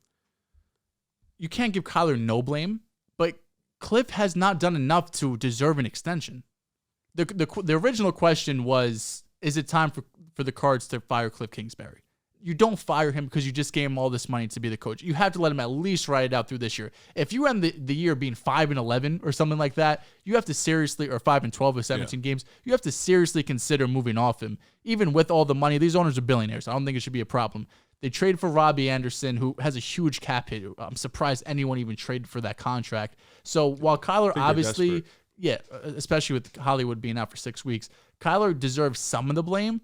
But I think how great he is as a player, you have to look at the coaching and saying, where are you making this team better? Because we know Kyler's going to be great. How are you going to make this offensive line better? How are you going to make the receivers develop these receivers? How are you going to make the running game go? Because right now, Kliff hasn't been able to do any of that. You can go ahead. Because I just you click your lips. Yeah, no, because I just think even if locked in on his lips, my lips, sucking lips. But I just think even if Kingsbury gets fired, a lot of the stuff K1 does is really him. Like his IQ on the field, his bad decision making. He still has rookie problems in year 3, year 4. But it could just be a me thing. But look what Dehls does with the Giants. With a pretty limited quarterback with Daniel Jones, who's had turnover problems, who's had fumbling problems, had decision making problems. That's true. Dehls comes in year 1, you see it right away. Boom. Team's completely different. That's very true. You saw it with Doug Peterson to start off the year. They've had their ups and downs, but you see the moments, right, where Trev has made that step for sure. Now, like I said, he's not holding Kyler back by any means, but I also don't know if he's the reason Kyler has consistently gotten better. I just think that shows how good Kyler Murray is as a quarterback. Watching this game, I came away with 2 takeaways. Kenneth Walker is a break and tackling machine. He's a beast. He had 12 missed tackles. He was amazing. It was 9-19 the final score. Arizona went for it 3 times on 4th down when they were in field goal range, which cost them, you could say, 9 points hypothetically. Because of those decisions, Kliff Kingsbury made it a 2-possession game when it should have been a 1-possession game late in the game. I will say I'll give him some slack because the kicker they had was Matt Amendola, and he missed an extra point in that game, and he's also not a good kicker. Damn. They just signed Arrigo Blankenship, who's accurate but doesn't have a strong leg, so maybe they'll kick it next time. But the offense was lethargic. It's a combination of just a simple scheme, and I think Kyler being inaccurate and late on some throws. I think Kyler Murray is late on throws. He's inaccurate. And it's just, Arizona doesn't have the playmakers to consistently win versus man-to-man coverage. That's really what it comes down to. And last year versus man coverage, Kyler Murray, when DeAndre Hopkins was not on the field, was very bad because you're counting on A.J. Green to beat people one-on-one consistently. At this point. Hollywood Brown, he has the stats because of volume, but he's not somebody who can consistently win. And even then in that game, Kyler Murray underthrew a ball to him. The one of the last plays of the game, when Tariq Woolen was on him, the Tariq Woolen interception, Kyler Murray underthrew that ball to Hollywood Brown. He didn't put it out there long enough for Hollywood Brown to just run and get it. He kind of threw it short. But the scheme is simple. The Cardinals' offense is a bunch of simple screens, RPOs, quick passes. That's how they get down the field. The way they score is off these 14-play drives, and they get a touchdown or field goal off of that. But they very rarely just make these explosive big-time plays unless it's a Kyler Murray 30-plus yard run where he just escapes everybody and goes full Houdini. I do think that Kyler does limit an offense just because it's the same thing with Russell Wilson. He can't see. And it's really it's not a knock against him. It's just a fact. When you are 5'8", 5'9", and your offensive linemen are 6'5", it's hard to see over those guys and throw over those offensive linemen. That's why we see quarterbacks like Kyler and Russ. They don't target the middle of the field consistently because they have to see you to throw the ball. And Tua even mentioned it in one of his interviews and one of his post-game press conference where he mentioned that. And I feel like that's a problem. So Kliff Kingsbury's scheme is very simple, and I think the league has figured him out. I think it's over with his scheme. Unless they have an overload of talent, which you just can't beat my guy one-on-one, then these things won't work. But when you do have a lack of talent, his lack of creativity shows even more. What I will say, which is a bright side for the Cardinals, is that Hollywood Brown comes back this season. D-Hop is coming back. I don't think Robbie's a bad receiver. I think he just was in Carolina. That's really it. I think DJ Moore right now, if somebody watched football this year, they would say, wow, that DJ Moore guy is one of the worst receivers in the league. They would say that because he's in Carolina. Robbie Anderson in year one with Teddy Bridgewater had 1,000 yards. Before that with the Jets, he was consistently putting up 900 yards with Josh McCown. Really good number two. Robbie Anderson, he's a good number two, but with Arizona, he's number three. And now you have speed. You have Robbie. You have Hollywood who run 4.3. You have D-Hop who can get open against anybody in the league. Zach Ertz, who's a really good tight end. Now they have weapons, and I think when we see this offensive fully get together and be healthy, we might see a different Arizona. We might see an Arizona that before it was hot start and slow ending. Now it might be slow start, fast ending because of the health of these guys. But ultimately, I do think the league is catching up to Kliff Kingsbury, and the blame is mostly on him. And I don't think if they have a losing season and miss the playoffs, he should be the coach next year. But it's more than him. It's Steve Keim who built this roster. The lack of depth they have on this roster is eye-opening. The draft picks they've made back-to-back years, drafting a linebacker in the first round when you could draft other positions of need that are more important, maybe a left tackle. Like instead of drafting Isaiah Simmons, maybe draft Tristan Wirfs. Or that would have been nice. Or a Mekhi Becton, or awesome. I know he got hurt, but just protect your young quarterback. But no, they decided to draft a guy and Isaiah Simmons, who has been disappointing to this point. Zaven Collins has been disappointing. I think they've just missed on the draft.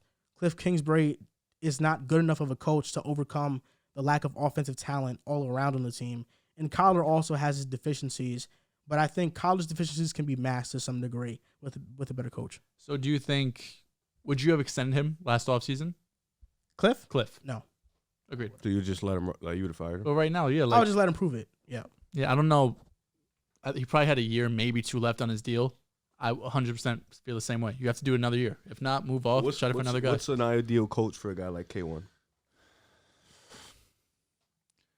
I think to your point, it's coaching. You also need to get their offense was so small. You have Hollywood who's 5'9", Rondell Moore who's 5'9". He's like Rondell might be like 5'6". Greg Dortch is under 5'10". Like you had an offense full of guys without Hopkins who are short, fast, and kind of all do the same thing, right? None of them, like you said, are winning one-on-one a lot of the time. Hollywood probably the best out of the bunch, but even still, he's not elite at it by any means. You have AJ Green there who is, a bigger body receiver, but at the end of his career, you don't have anyone with that size with Hopkins off the field who you knew was going to be suspended this year, who got banged up last year, who's 30 years old. Like you have to start thinking Hopkins might not be here for 17 games for the rest of his career, right? He's going to miss some time. Could we have someone else who does something else for us other than Rondell Moore, who we used a second-round pick on?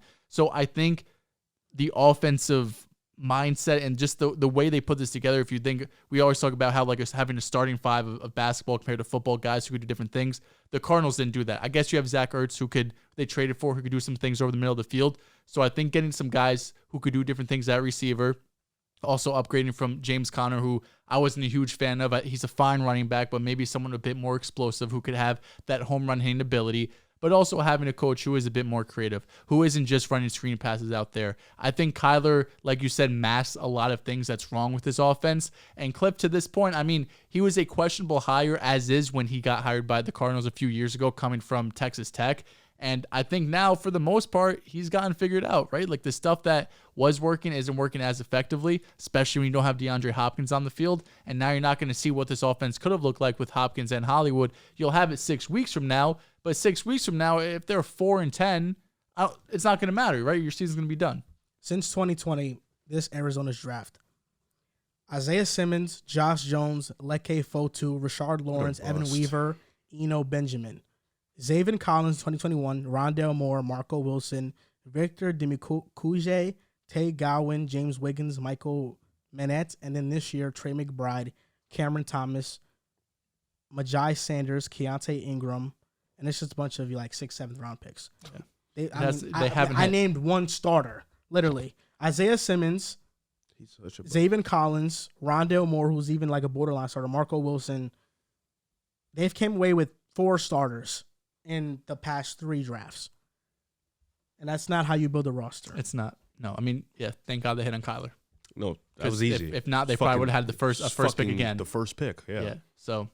Literally couldn't flop that one. So I know you had a bit of a cards agenda coming into the year. Are you still in? And on what? The cards. Doing what? I don't remember where you had them. Did you have them as a playoff team? No. I don't know. You might have. It's really, you know what? I low-key feel like you had them with 10 wins. I'm not gonna lie, I probably did. I won't lie. I mean, what are they, 2-4? Yeah. Top of the division is 3-3. Listen, not. I mean, yeah. Hey, listen, shit can happen. D-Hop comes back, you know what I'm saying? But no, they'll probably not miss the playoffs. I mean, if they make, you know what? Nah, I'm gonna say they'll make the playoffs just in case they do make the playoffs. They're not gonna say I got a W. Yeah. NFL Pick'em Week 7. Let's get into it. Saints at Cardinals. Here we go. All right, so let's start it off. Cardinals are home. Yeah. D-Hop's back. Yep. Give me Arizona. Taking the Cards as well. I'm going Arizona. Embarrassing performance. They got to figure it out quick. The Saints have not been stellar defensively this year. It's another team I had making the playoffs. Shambles. Saints. Yeah. I have Arizona in this game. I think D-Hop is going to make a big impact on this offense. Browns at Ravens. Oh, my other agenda. Give me Baltimore. I think they'll bounce back. Bounce back game for Baltimore as well. Baltimore's a little weird right now, right? You have, I don't know if you saw, Rashad Bateman tweeted LOL or something like that after they signed Deshaun. You have Lamar, who hasn't re-signed yet, had some interesting comments in the offseason. Hollywood won it out. So there's some interesting things going on in Baltimore right now for a team and an organization that's been really well run. Baltimore needs this game. They need a bounce back game. They need to get a win. Cincinnati's right on their heels right now. I'll take Baltimore. Baltimore can't afford to lose this game. Jacoby's coming off an embarrassing performance. Their run game didn't really get much going either. I feel like both teams need this game. The Browns, structurally, I just trust them a bit more, but the Lamar factor just has me leaning the Ravens, so I'm going with the Ravens. Buccaneers at Panthers. I'll take the Bucs. Bucs have to. After a loss to the Steelers, come on. Which was nuts. I'm going with the Buccaneers. This should be an easy win. Falcons at Bengals. I'll take the Bengals. It's another gimme. At home, yeah, Bengals. I don't think this is a gimme. I think the Bengals do win, but the Falcons are a tough, gritty team. I think if they can take away the run and force Marcus Mariota to drop back, this will be an easy win, though. Marcus Mariota struggles when he drop backs. It's just when they run play action and Mariota's able to complete these little easy throws, then he has success. But when you force him out of structure, he really struggles. So I'm going with Cincinnati. Lions at Cowboys. Dak's return. Big game for Dak. Give me Dallas. Dak is back. Dallas. Sorry. I'm going with the Cowboys. I think Dak Prescott throws for 300 yards, 3 touchdowns in this game against this defense. I do. I was going to be aroused. Giants at Jaguars. I'll take the Giants. I'll ride the hot streak. Taking the G-men. They looked really good. Every week on this show, I've picked against the Giants outside of maybe one game. So that's been the pick and most of my pick'ems that I've been wrong at. Last week this past week I was 10-4. The week before I was 7-4. The week before I was 7-4. So in the past 3 weeks, I've been 30, 34, and 12. I've had a great record. And you know what? I'm still gonna not side with the Giants. I'm going with the Jaguars in this game at home. I think they're a team that has been on a losing streak. They need this win. Both teams are well coached, and I think Trevor Lawrence is going to have a pretty good game. Packers at Commanders. Packers. I don't think Wentz is playing. Taylor Heineke, he's out 4 to 6 weeks, so Heineke gets to start over Sam Howell, which is interesting. They might as well start Sammy, but yeah, give me Packers. There's not a lot of teams the Packers could beat, I think, right now, but with the backup quarterback, they should be able to get past the Commanders. The Packers lost to the Jets and Giants. Both teams that are well coached have talent, at least some talent. The Commanders lack talent. Offensive line isn't that good. Carson Wentz isn't that good. The coaching is not that good. I'm going with the Packers. I think they win this game. They bounce back with this one. Colts at Titans. Ooh, division game. Give me Titans. Titans coming off a bye week as well. I'll take Tennessee. Mike Vrabel is an excellent coach. Off a bye week, they will be prepared. But I will say the lack of offensive weapons is a bit alarming. But I will also say the Colts have been vulnerable against the run the past 2 weeks versus the Broncos, versus the Jaguars. ATN, Jermichael Hasty, James Ross. It didn't matter who. Everybody was amazing. Who are you picking? I'm going with the Tennessee Titans in this one. Oh, my goodness. The AFC Championship Colts lose to Tennessee. Nah. Texans at Raiders. Raiders coming off a bye, get a win. Raiders need a win. I'm going with the Raiders. Jets at Broncos. Ooh, Denver's home. Russ might not play. If Russ plays, if Russ doesn't play. I don't know. If he doesn't play, that might be good for them. Not wrong. If he did play. I think Josh Johnson or Ripien. I'll take the Jets on this one. Give me the Jets. We know Josh Johnson. We do know the Jets. I'm around with the Jets on this one. Give me the Jets. Take the Jets as well. I'm going with the Jets. I think Zach Wilson has a pretty good game this game. Hope so. 2 touchdowns. Chiefs at 49ers. Ooh, nasty game. Give me the Chiefs, though. It's a good game. KC just losing to Buffalo. You're in San Francisco. They lost to Arrowhead, too. San Francisco coming off a bye? No, they not. They just lost Atlanta. They lost Atlanta. I'll take KC. 49ers dealing with a lot of injuries. Because of that, I'm going with the Chiefs. Seahawks at Chargers. The Chargers. I hope Keenan Allen is back for this game. He's expected to. If he's not, I'm still going with the Chargers. I'm going to take the Chargers. I'll take the Chargers. They can still win the division. At Dolphins. Tua's return. Monday Night Football, right? Yep. Tua's returning? Yep. Sunday Night Miami. Football. Sunday night? They're gonna blow them out. Give me Miami. Oh, the Monday night game is so ugly. What's the Monday night game? We'll get to it. Shit. I'll take Miami. I'm going with the Dolphins. Bears at Patriots. This is so bad. This is the Monday night game? Give me the Bears, man. Give me the fucking Bears. I'm going with the Patriots. I'm going with New England, too. Easily. This is the worst. Why do they do this shit? I don't know. Can they not change these? Some they can. Monday night you can change. Sunday night can be changed. Thursday can't. So just to let you guys know, the Celtics and Sixers game, third quarter, James Harden has 29 points. Yeah, he's eating right now. 5 rebounds, 7 assists. I wonder how I'm doing in fantasy. Tatum has 31. Whew. So the boom slip is about to hit, and B just needs 27.5 or more. He's at 19. Because the boom slip was Tatum, 23.5 or more, Harden 19 over, and Embiid, 27.5. Come on, Boston, close it out. All I care about is a win, man. James Harden do whatever the hell he wants. Get out of here. This is going to do it for this episode of Pick a Side Podcast, episode 221. You can follow us at Pick a Side Pod on Twitter, at Pick a Side Podcast on TikTok and Instagram. Thank you guys for listening and or watching, and we'll see you next time.